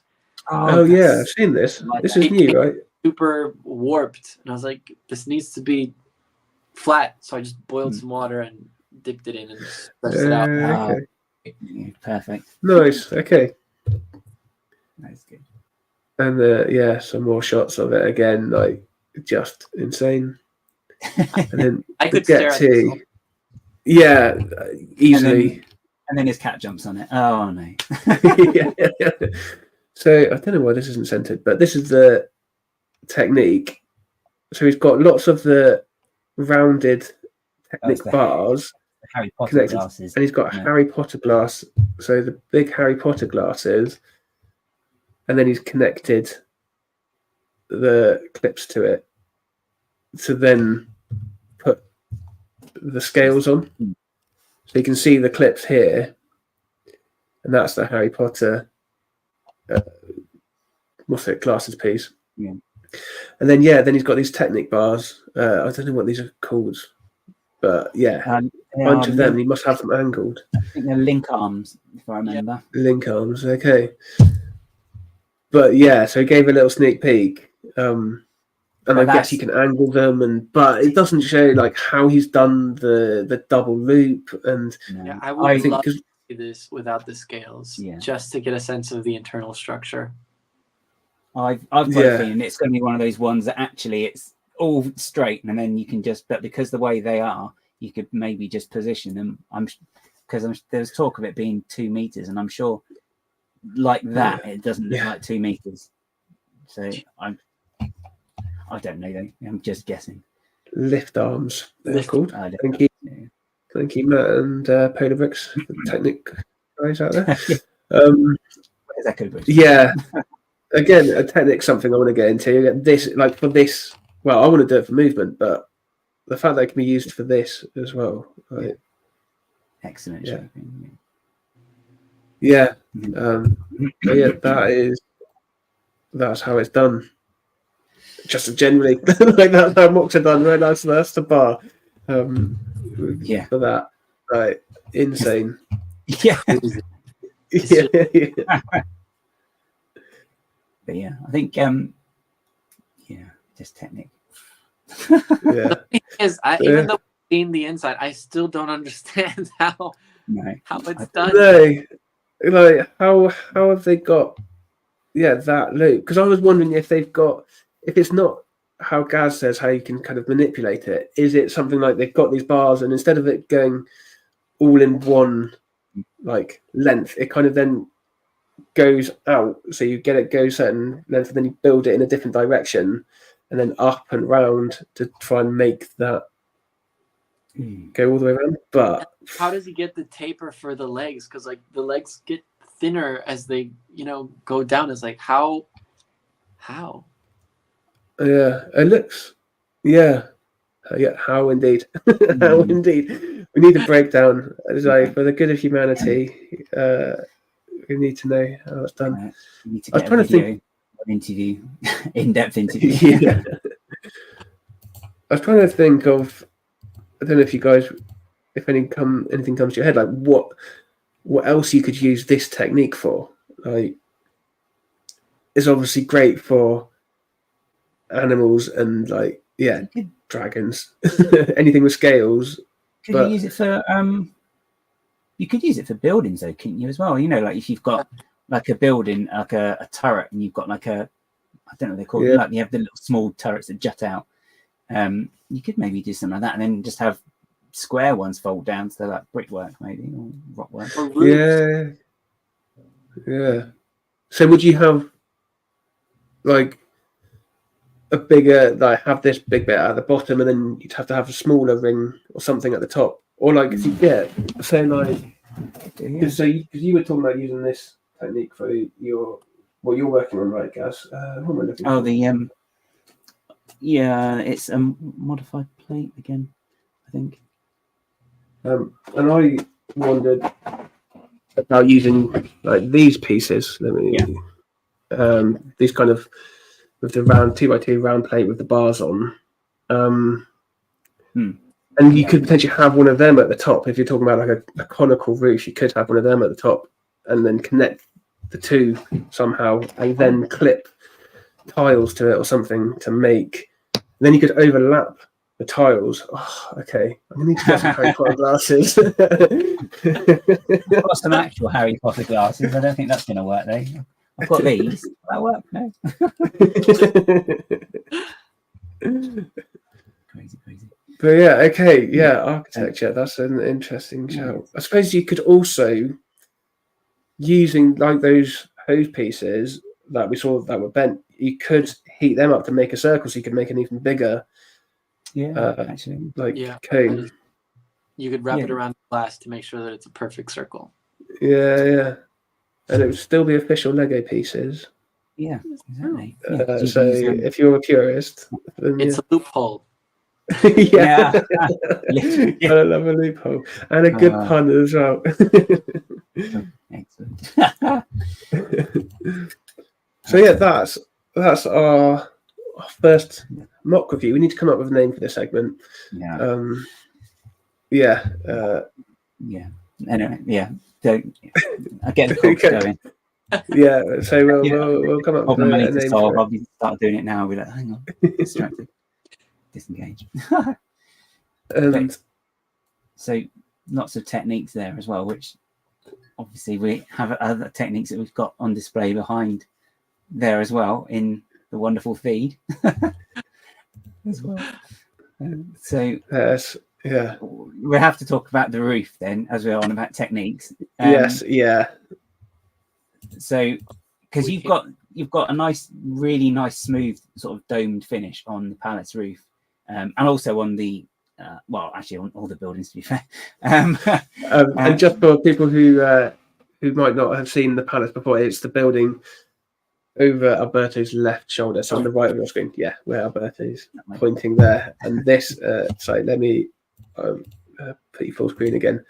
So that roof, and the way it's just ever so slightly curved, yeah, is a wonder. So sorry, guys, go for it. Yeah, I was gonna say so. I think you have shown it in one of your videos, but so, I mean, how would you actually come up with that? Because I know a lot of the time when you're trying to do curve shapes in Lego, they can end up quite gappy. So how did you go about sort of solving it? And it was kind of a happy accident, because usually what I used to do when I wanted to do curves, like immediately I do like wedge and wedge on both sides, because I'm like, oh, it's just going to taper in as it goes. And I just replicate the same piece on every side. However, for this one, when I did, because I did this digitally first, and I didn't have anyone to test it out for me because it was too many bricks. So I was just kind of like, well, we're just going to hope for the best. And when I was building it, I could see that it was gappy, and I was like, no, this isn't what I want. I want it to be like different. And then I started realizing, like, wait, if I like make certain segments like straight with like a little bit of a taper at the edge, it should be fine. So you can see like at the bottom there's like, yeah, this one that's like two 2x4s with a 1x4 in the middle, and then it's like straight edges. But then on the other side, edges that sort of help align everything. Because if it was just a wedge and a wedge, there was like too big of a gap. Yeah. But given the angle and I see. Is this a wedge here? Yeah, this bit here behind. So what? Underneath the tile. So like it meets almost perfectly with the straight line, and that's kind of like what replicates up at the next level. See, because like you have the wedge that opens out, and then like the other one is just like a 2x4 tile in the next one, with wedges underneath to help fill out the gap. So there was a lot of layering too, because you have like wedges on top and then wedges at the bottom to help sort of like bridge gaps that you would otherwise see. It's really hard to explain, and I'm really sad that I didn't document it better when I was building it. Because I don't have any pictures of this other than the ones that I'm like, you guys are showing on screen. But yeah, the video does show it a bit underneath, right?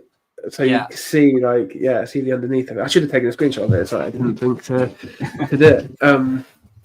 But yeah, it is amazing. Like, yeah, if we maybe we can link it on Instagram in a story or something to your video, that particular video. Because it is a thing of beauty, and the engineering that went into it helps being an architect, I guess. And actually, did being an architect help in this particular bit, for instance? Like, do you think you would have done it if you hadn't had experience doing architecture? I kind of want to say that it's just like messing around with the geometry, just like knowing the bricks. Maybe it helped a little, kind of like in the sort of like, I want to say Lego math, but yeah, it was kind of like just luck. I'm not gonna lie, it was like testing it out and then like seeing that it worked. I did like collision tests like 50 times to make sure that like my eyes were not deceiving me. I was like, does this work? Does this like really work?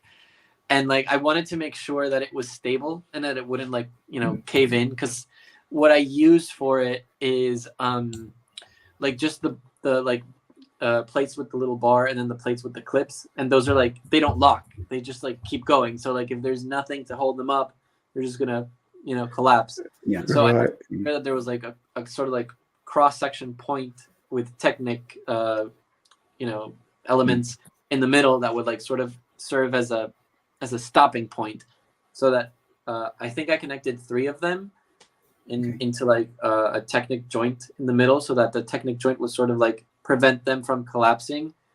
And then to the Technic joint, I attached at the bottom a round plate, like a really big one, so that the other sort of like curve flaps would rest on top of it to stop it from falling down. Right. Yeah. Okay. You can like zoom in at the top, the sort of like final little gray dish with the plates.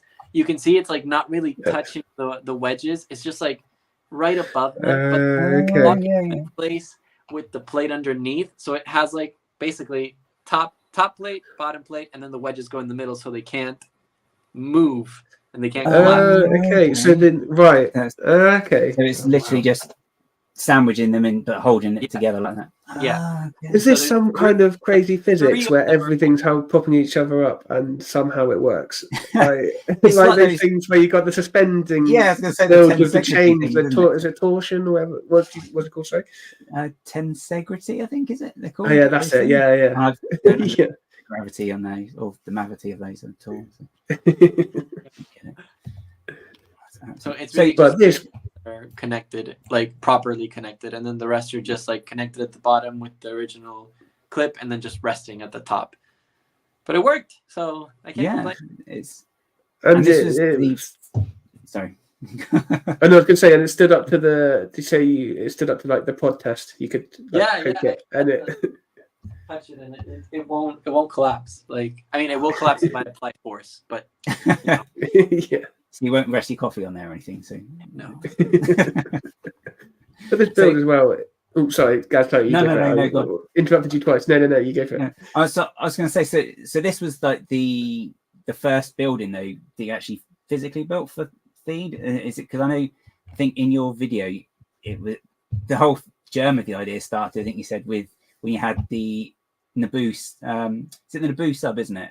That had the Queen Amidala figure. It's the gun. Yeah. That's up here. Is it up here? There we go.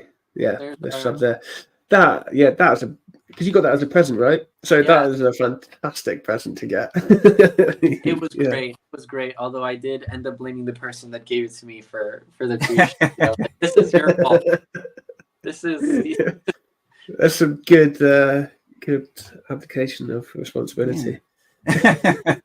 But it's really true though, isn't it? Though that you can have sometimes you just have that one thing with Lego, like in this case a minifigure, or sometimes it's like when a new part comes out or a new print maybe, and you just think that's done something, and it just connects something in your brain, and you suddenly this new avenue opens up before you, and you're just like, I think I can do this, and then actually that could lead to that, and before you know it, you've got something magnificent like this, and it's just, and it is magnificent. That's definitely the word for it. Yeah. Oh, definitely. I mean, it's just all the different techniques on display, and as you say as well, I mean, you've managed to tie it all together, like color-wise, even architecture-wise as well. I mean, I know, it's kind of based on the game, but there's a lot of you, I think, in there as well, isn't there? Yeah, I like to think so. It was like you said, the palace was the first thing I did, or I was just going to do the palace. I just wanted like a fun challenge for like a big MOC, and then it sort of snowballed from there, kind of like downward spiral. Because I was playing the game one night and I was like I kept seeing bricks in the building. I was like, this could be this and this could be that. I was like, I'm just gonna do a test house. So one of the houses with the dark orange roof, that was like the first other building that I did, and one of these. Yeah, those ones with the awnings, and I was like, wow, this looks really cool. I wonder if I can expand on this. Yeah, it just sort of got out of hand. So did you make that in studio, and then that led to the rest? Yes, led to you doing all of it in 2 weeks, right? Yeah, 2 weeks. I posted to my Instagram a story of just the little house, and I was like, I teased it like super in advance. I don't think anyone saw it at the time, and I was like, well, I guess that's better in my case. But yeah, I started with the house, and then I was like, you know what? I think I can like just portion it out, like select a finite space of the map and like try to recreate it. And I just like broke it down in my mind into different buildings and different sections, and just started working on it. And like 2.5 weeks, and it was done. And then like after that, I went back to like retouch certain things that I was like, oh, this could be different, or oh, this could be another technique that I saw. And like it evolved as I went along, because as I was building it, like I said, I would order parts for different sections. So the other sections were still on hold until I could order the parts for that. And sometimes in the meantime, I would be like, oh, that technique is really cool for this thing. So I'd go back to the digital model. Change. Okay, cool. Yeah. Nice. So it wasn't just like set in stone in studio. You were working on it in studio as you went, and then building it in real life. Yeah. And was there much of, actually, 2 questions. First off, what was the tipping point between and the time frame between having finished it in studio to then actually building it? Because that's quite a big step to take. Like, it seems like a big enough project to design it in studio, and then to actually make it, that's quite a big So big jump. originally,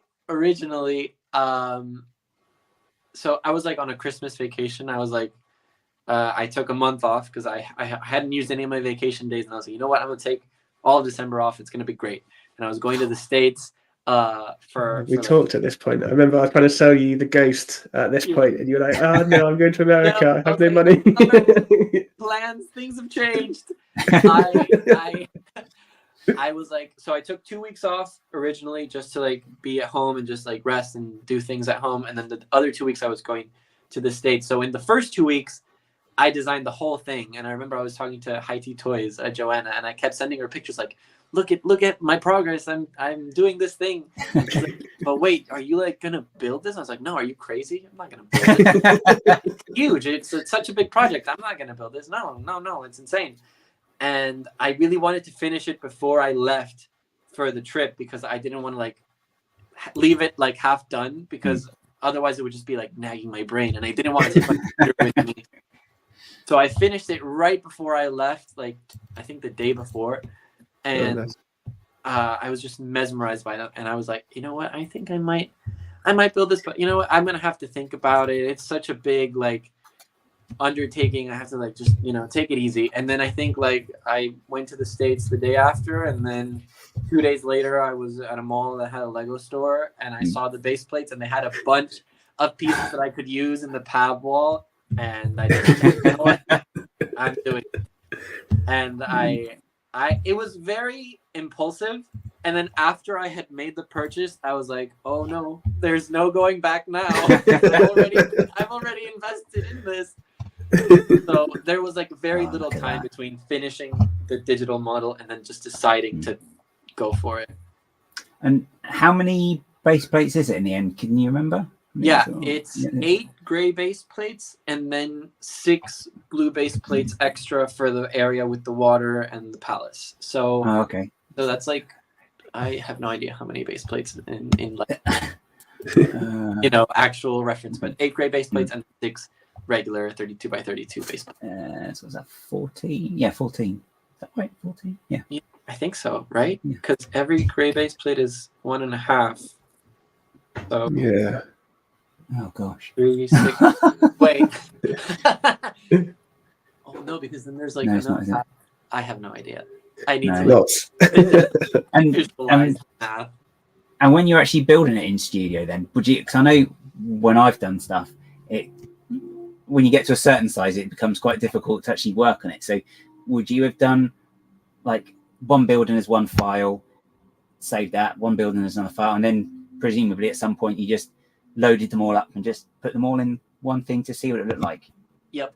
That's exactly what I did. I had different files for all the different buildings, and then I had one file separate for just like the tiling, and then another file where I was just adding everything together. So I have like, because obviously when I was building it, this came in super handy to like decide of the different like phases, because I was like, okay, so this file, that's what we're going with, and then the next one. But yeah, like it was impossible to build all in. Like if I had every building, the file that has all the buildings is impossible to work with. It's not possible. I suppose it's even difficult to just, you press open, you go and make yourself, I don't know, probably dinner whilst it loads up, and then you come back and say, oh, hang on, nearly done. Indeed, my computer suffers every time. I remember one time I opened the file on accident at work, and someone was like, is it raining outside? I was like, no, that's my computer. So I've had to buy a plate for my computer to sit on when I'm using Studio with like 4 or 5 extra fans in it, because otherwise it's just doesn't like it at all. It's insane. It's such a heavy program. Yeah, it's really useful, but yeah, as you say, really heavy. Yeah. And then, because I know you've got some rock work around the palace, is there some things that you would have done in person, so in real life, rather than in studio? Because I've tried doing rock work, and I think I did did about that much, and I thought, no, I can't do this in studio, so I just ordered stuff from. Yes, I would have loved to have done the rock work in like person, like with real bricks, and just like mess around with it, because it would have been a lot easier. But since I didn't have the bricks, I had no choice but to do it in studio, and it was like the most daunting thing. It was actually the last thing I built. I had everything else designed. I had the archway design, I had all the buildings designed, I had all the tiling, and then like at the end you could just see the palace floating because there was nothing underneath. I don't want to do this. I don't want to tackle this. And it's not even that big of a mountain. I think it's like 2 bricks tall, or like 2.5. And I was like, I can't deal with this. And it went through a few iterations, because the first one I hated. It looked so bad. It was so patchy and so just poorly done. And then I like sat down and researched rock work for like a week and redid it. And it went okay. Like, it's not the best, but I feel like it served its purpose. So I'm pretty happy with it. Yeah, it's good. It's that rock work. I think it's one of those things where I think it's pretty like when you're actually building greenery, like in a park as well. It's one of those things that you really can't overthink it. You just have to just do it as random as possible. Because you get into the trope. I think when I was doing some of mine, I started doing it, and it was a case of, no, this looks too uniform because I'm overthinking it. So it's just like, just chuck it on there, and then you can always just take bits off. But it's kind of a bit better if it's more haphazard, I think. Yeah, it's so difficult because I like to have things be very clean and like really, precise. And this is like, that's right, organized chaos, and like it's hard. It's just hard. Yeah, oh, definitely. It's just. So we're coming up on 10 o'clock, and we've got a couple of questions from the audience, and we also want to have a look at a sneak peek of your latest work. So I'm going to jump to tech first, and then I think it was Tilak that asked the question, which should wrap it up nicely on the at least. So Tech asks about your choice to build in studio first for feed, and did that help or hinder your weekly build series? Okay, so the choice basically was just because I didn't have the bricks, and I mean, if I had the bricks, I would have started building immediately. I'm very much a person that likes to build physically rather than digitally, but since I didn't have them, I didn't really have a choice. And with such a big project, I didn't want to just like bulk buy and then hope for the best. I really wanted to plan out. And in some ways, it did help the build series, and in other ways, it didn't, because like I said, since it's so large and there's so many pieces, I couldn't buy them all at once. And so since I broke it down into different like packages, I guess, it was very time sensitive. So like I'd have to order like as soon as the month began, and like I ordered, so before starting the series, I ordered the bricks a month in advance because I needed to make sure that they could get there, and then et cetera, et cetera. And then when I started the series, I had already placed the order for the next batch. And then there was one point where one of the orders got lost, and it was like a really big one, and I couldn't all the ones to get lost, right? It was so bad. It was so bad. Like I had never had that happen, and it was the biggest order out of like because I think every like set of every like sort of like phase of the project had like, I don't know, maybe like 4 to 5 orders each time. So like from different bricklaying shops. And the one that got lost was like the biggest one out of that batch of orders. And I couldn't justify paying again without knowing what was going to happen to this first. And so I think it was like a 2-month thing that just like set the whole thing back. And yeah, because there was a gap, wasn't there, in the whole build, I suppose. Yeah, it was just because the package got lost, and I was like, I was so mad. I was doing everything I could. I even like went to like the post office warehouse. I like knocked on the door, like, excuse me, I have a package that's missing, and my post office can't help. Can you help? And yeah, it was an ordeal, and the seller was like basically no help. I had to like file a claim, and it was just like really, really difficult. But it worked out in the end. And then like after that one, I didn't have any any more problems, thankfully, and I was just able to finish it on schedule. Well, on the new schedule, that is. Do you think that you would have built it any differently if you hadn't done it as a YouTube series? Would you have done it in a similar thing? Because I guess there's budgets and everything like that. Do you think you still would have done it in the same way? Definitely, because it was really, like I said, I had to budget. It was too big of an expense to do on its own, like to do like the whole thing at once. And in some ways, it was nicer to have it like, you know, be a monthly thing, because that way I had something to look forward to. And then like the only thing is sometimes I would get so excited that I would forget to film certain things, and I'd be like, "We're starting off with the base, guys," and then like, "Guys, I got distracted. Here's like the roof. Congratulations." You can see the excitement there. I did enjoy those bits, because sometimes it's nice to see like a time lapse and stuff, but sometimes it's just good to be like, "Here's what I did." It was really hard to sort of like go from building for myself and just like, you know, vibing to like having to stop and be like, "This is what I'm doing now. This is kind of don't forget to record the time lapse." I had like 5 lapses that were just straight up videos because I pressed the wrong button. It was just like 20 minutes of me just like talking to someone or moving things around, talking to myself, and I was like, "This can't be."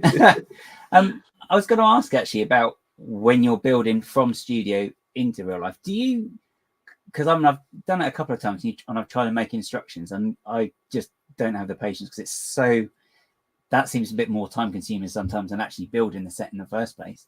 So how do you do it? Because the way I've started doing it is I'll just have the model and I'll just maybe hide some bricks to see how I did it and then show them like that. I was just wondering what. Yeah, no, for what I did was, so I would go into instruction mode, and then I'd make sure that the camera was like facing, you know, forward, like it was just like the model perfectly vertical in front of the screen. And then I'd like start dragging and selecting layer by layer of bricks. So like once I would see like certain bricks highlight, I'd be like step before, and then like the next layer step before. So it's not really creating instructions, because sometimes I would like have to create certain things in length before I set them down, but it really helped me like see the build in different layers and sort of like, you know, be like, oh, okay, so this level goes here and this goes here. And it was like kind of like instructions, but not really, because some points didn't make sense. But I was like, I know this build, so I don't need to like make it perfect, because, you know, but I do need to be able to see like what bricks I have to place when, because otherwise it would be so overwhelming. But that's how I did it. And it worked out really well. There were some times where I was like, oh no, this is wrong. And I have to like undo certain things because there was a technique that I needed to insert before. But for the most part, it worked really well. And it was like a really great guide, even though they weren't instructions. So yeah, it was really useful. It was really useful. Okay, cool. And then our last question, because we'll wrap up on feed, because we could talk about it for a lot longer. I feel. But so Tilak asks, what are the plans for the feed now? Well, the plan is to have it here.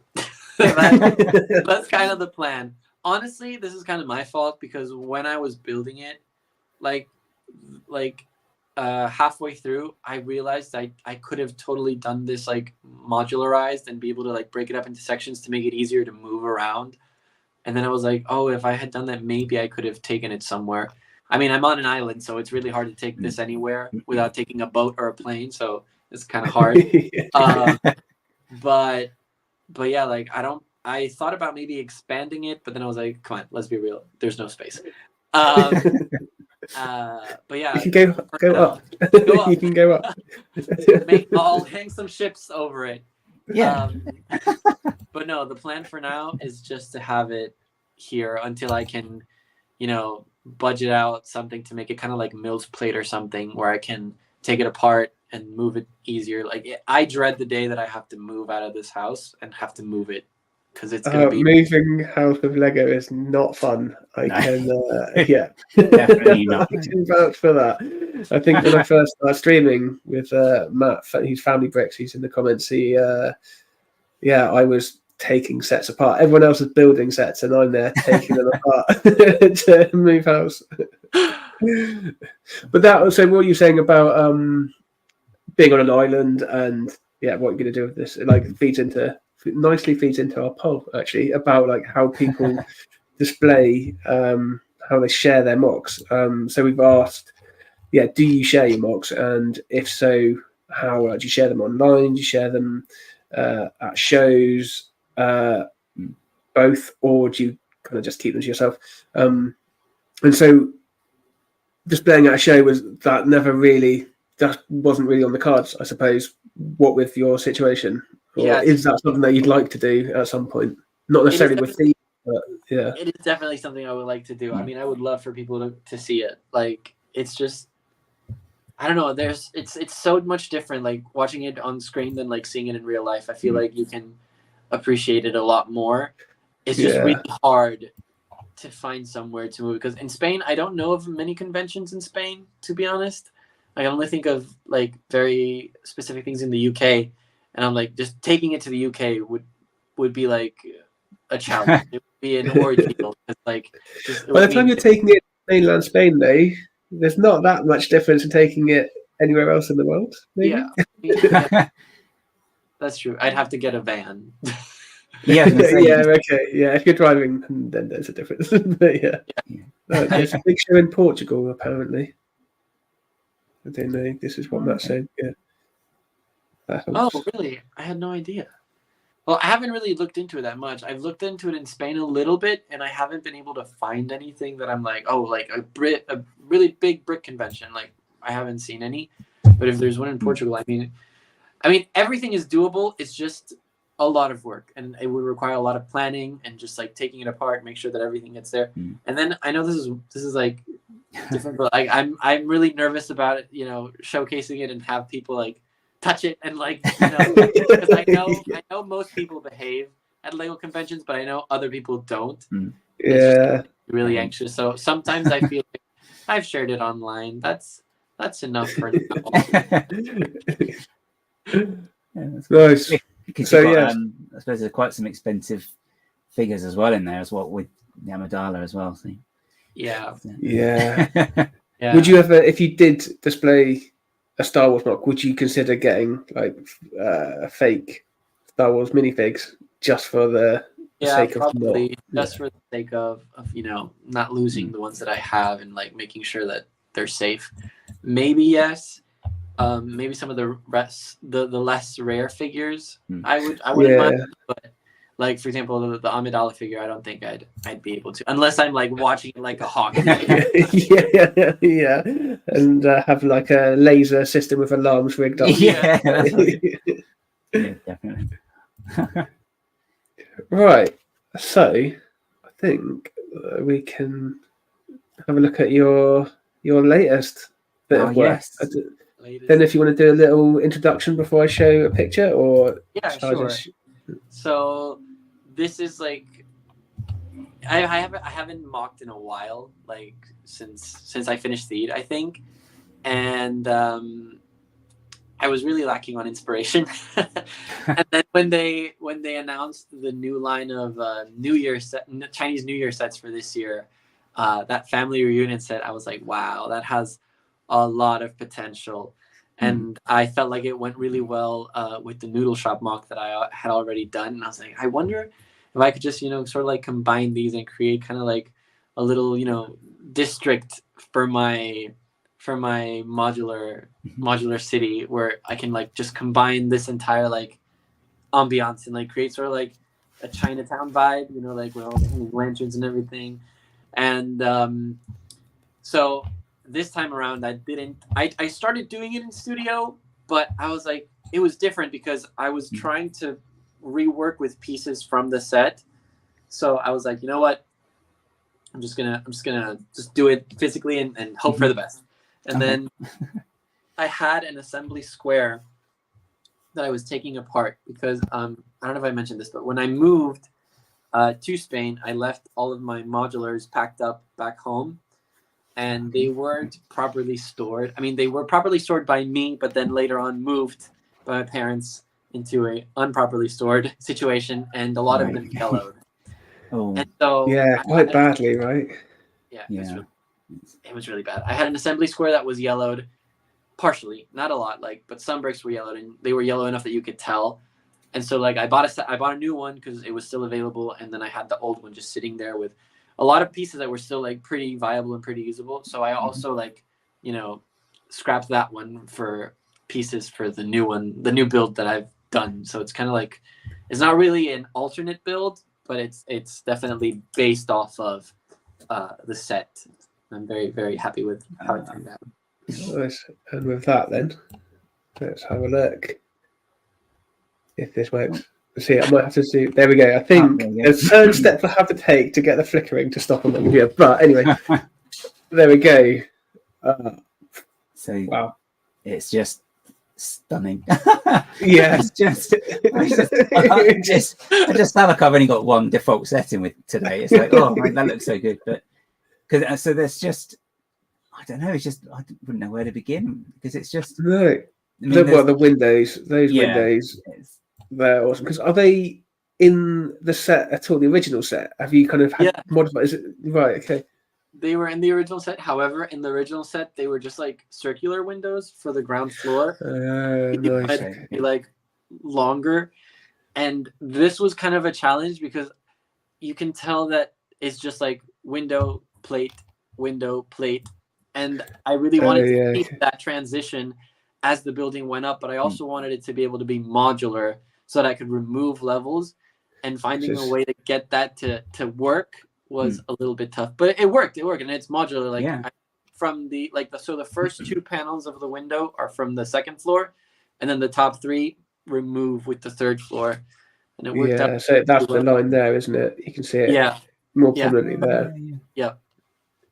So and presumably the top roof comes off as well. Yep. Is that, Yeah. No, I haven't got all the pictures. I've got one from a different angle, slightly, but I'll grab them. Well, you'll be posting them on Instagram, so this is more of a teaser for people out there because I'll both be putting up a proper post about it. I love these green ingots as well. There's such those roof pieces, tiles. Really nice color as well for those. It really is. Yeah, brilliant. The colors go so well. Like that pink of the noodle shop, and I really like. It's only a little bit, and I don't know if it would tip it. Well, I guess it would fit in the color scheme actually. The blue bit here, just like a nice little pop of blue there. Also, I really like this technique here. Is this your own technique with the? No, that's from the set. Is it? Yeah, I really wanted to like try and keep as many things from like my MOC, like the noodle shop MOC and the set as well. Like so, all the stalls I tried to keep, and I really wanted it to feel like a very busy sort of like cluster of buildings. So there's like a lot of little food stalls and like all the hanging lanterns and just like everything, the little rooftop garden. Yeah, I love this alleyway you've got going on here. Like, well, you've got it really condensed, but there's enough room for a nice little gap between the buildings as well. Like everything's spaced out really well. Out there to Trev, hope you're doing well.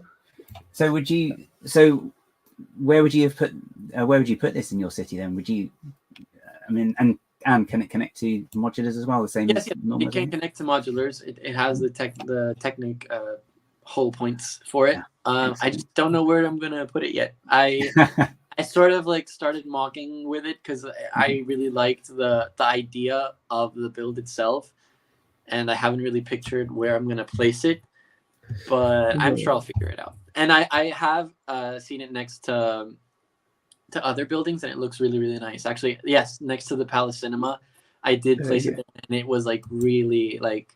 I can imagine that being especially with the whole Chinatown vibe, right? You could have You've got the Spring Lantern Festival as well, I think. Yes, is that right? Yeah, I do. I haven't placed it in the city yet because there's no room. But because you've got thieves taking up. That's true. It's quite a footprint on that as well. That's the same. It's the same as Assembly Square, isn't it? It's the 48 by 32, I think, isn't it? Oh, it is, isn't it? Yeah, it's two basements. It's like a 32 by 32 and a 16 by 32, right? Oh yeah. So the Spring Lanterns Festival, Sorry. This is on the 32 by 32, isn't it? Yeah. Yeah. Yeah.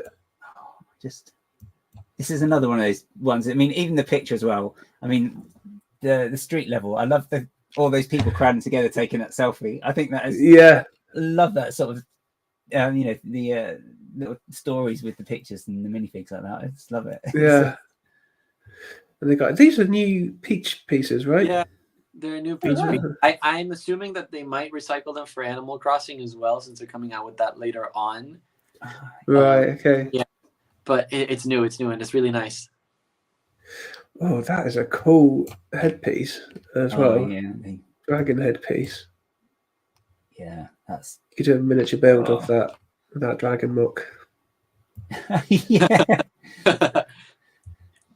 Yeah. So cool. Absolutely amazing. It just really pops as well, doesn't it?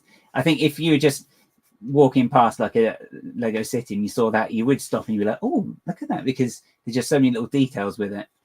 Sort of catch your eye, like even the sign as well at the front, and then the sign will maybe pull you in, and then you look and you've got the windows and you're like, oh wow, look at those, and then it's like all the detailing with like the leaves, and I think there's some frogs as well. Your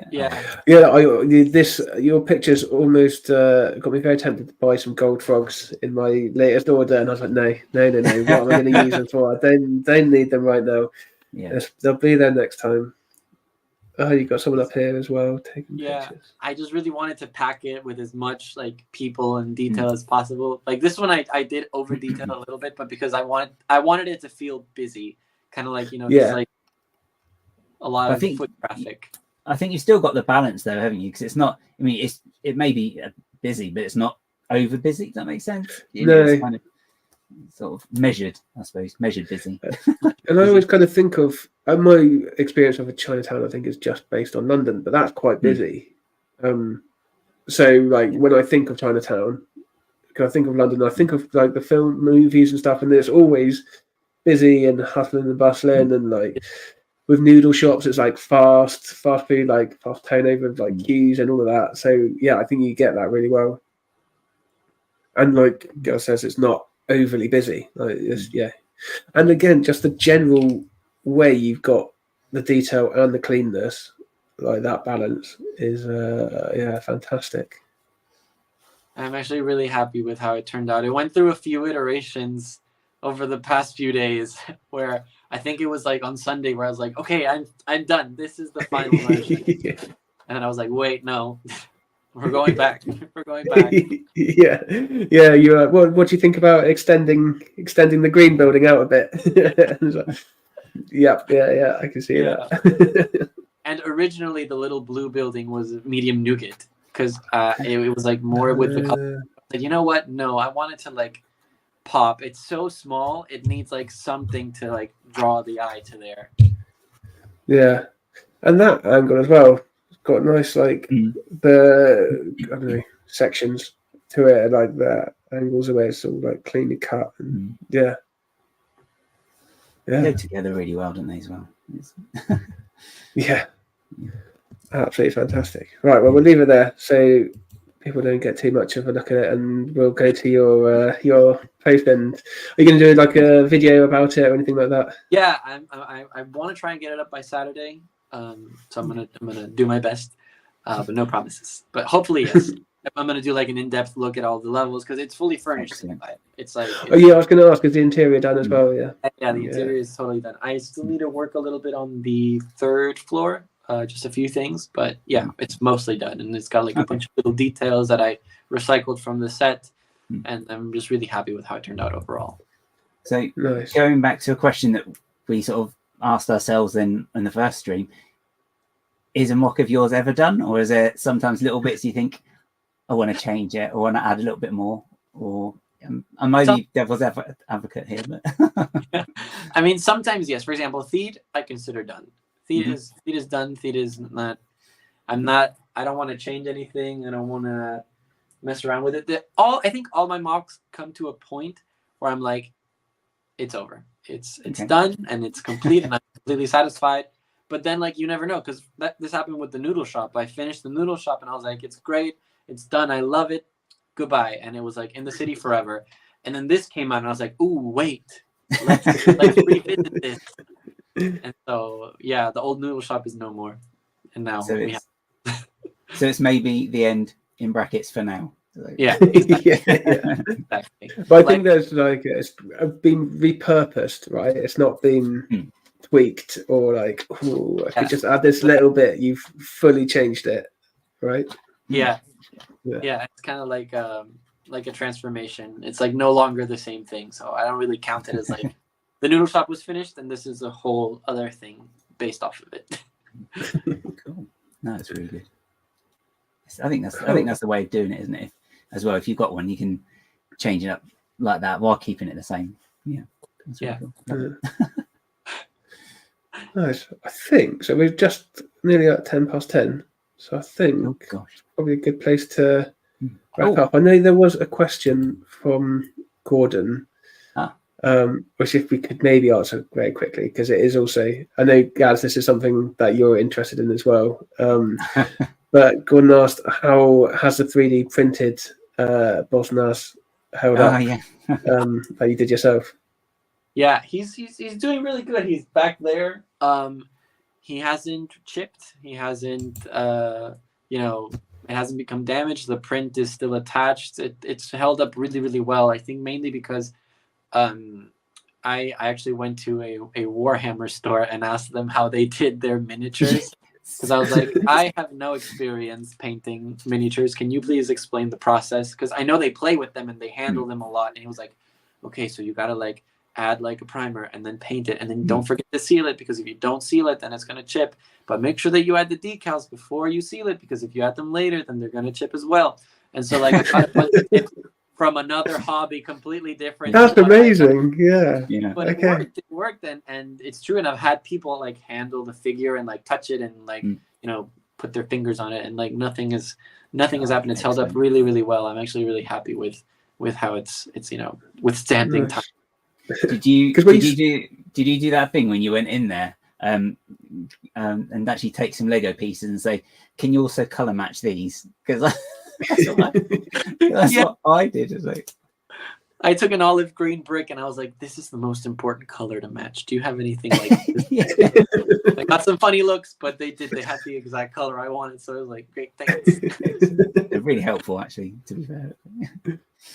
Were you selling them as well at some point? Did I see? I was trying to start something to sell them. But then like I had some personal issues come through, and I put it on hold for a while.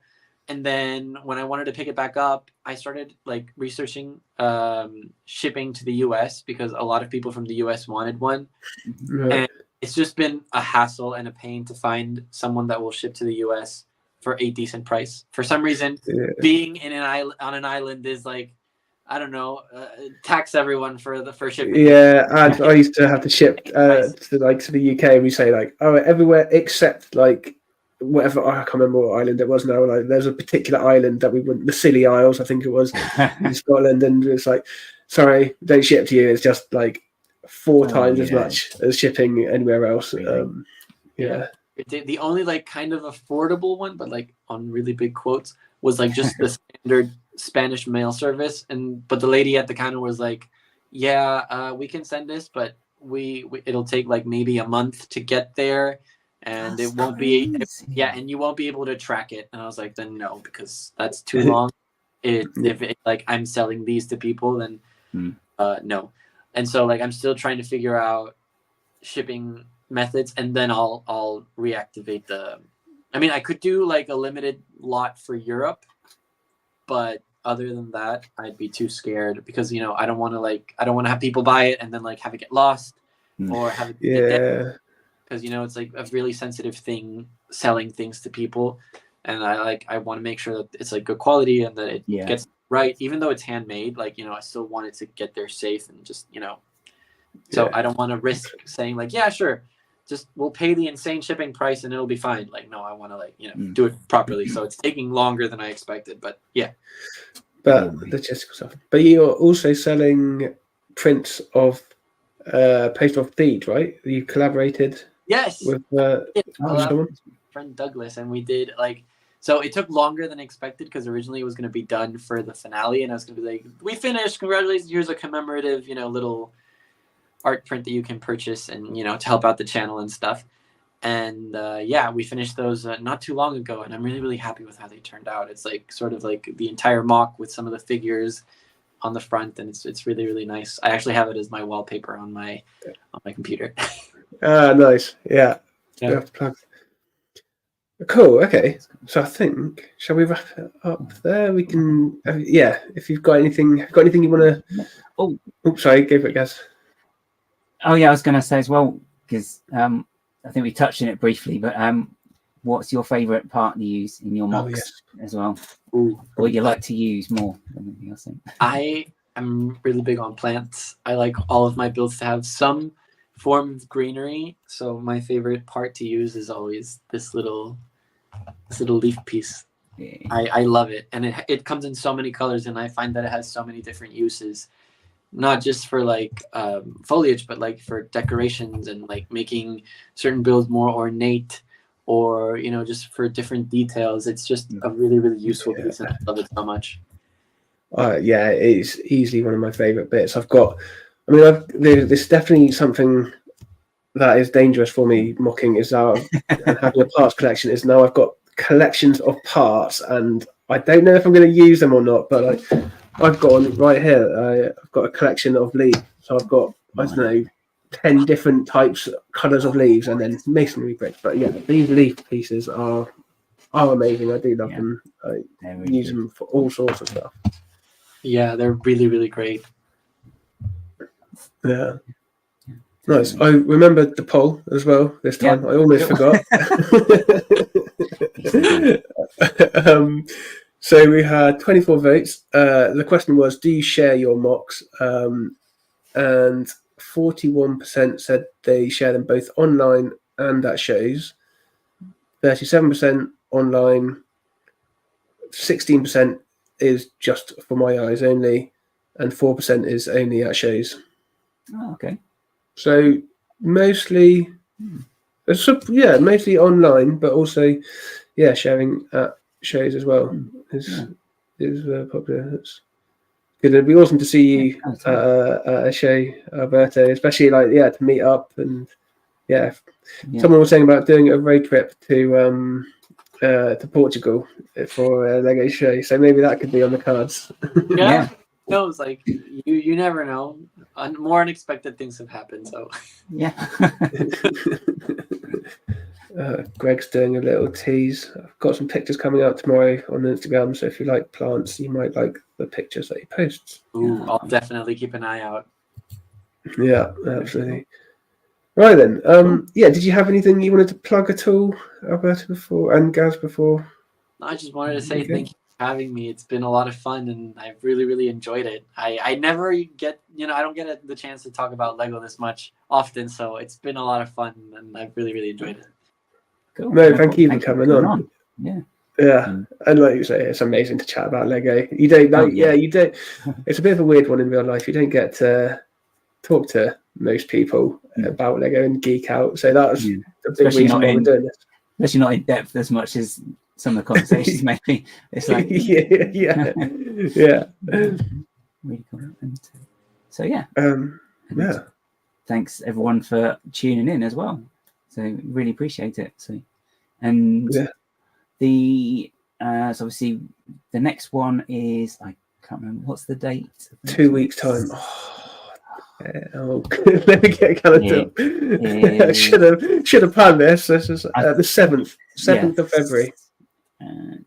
And we've got Monarch. That's right, Monarch. Wonderful Monarch. Monarch. So we'll be chatting through his MOCs. He's displays a lot, so it'll be really good to chat that side of things as well. He'll be elbows deep in Bricktastic building as well, I'm sure. So. Yes, okay, that could be a build because you're in a similar position, right? So it could be a build, a stream where we're building. Maybe I'll see what I'm building at the time as well. Well, I would still be waiting for the bricks to come by then, I'm sure. And your custom pieces, maybe. No more. I've got some to paint. I've actually got some to paint up here. I'm not doing any more after that. Well, now I say that. No. No, I have got more. No, never mind. Details. Right then, cool. Well, we'll leave it at that. Yeah, thank you everyone again for joining us, and thank you Alberto, especially. Thank you very much. Thank you. Been amazing to chat through it all. Cool. Right. Okay, well, cool. see you all in 2 weeks. Yeah. See you in 2 weeks. And thank you. Bye, guys. Thank you. Cheers. Bye bye. Bye.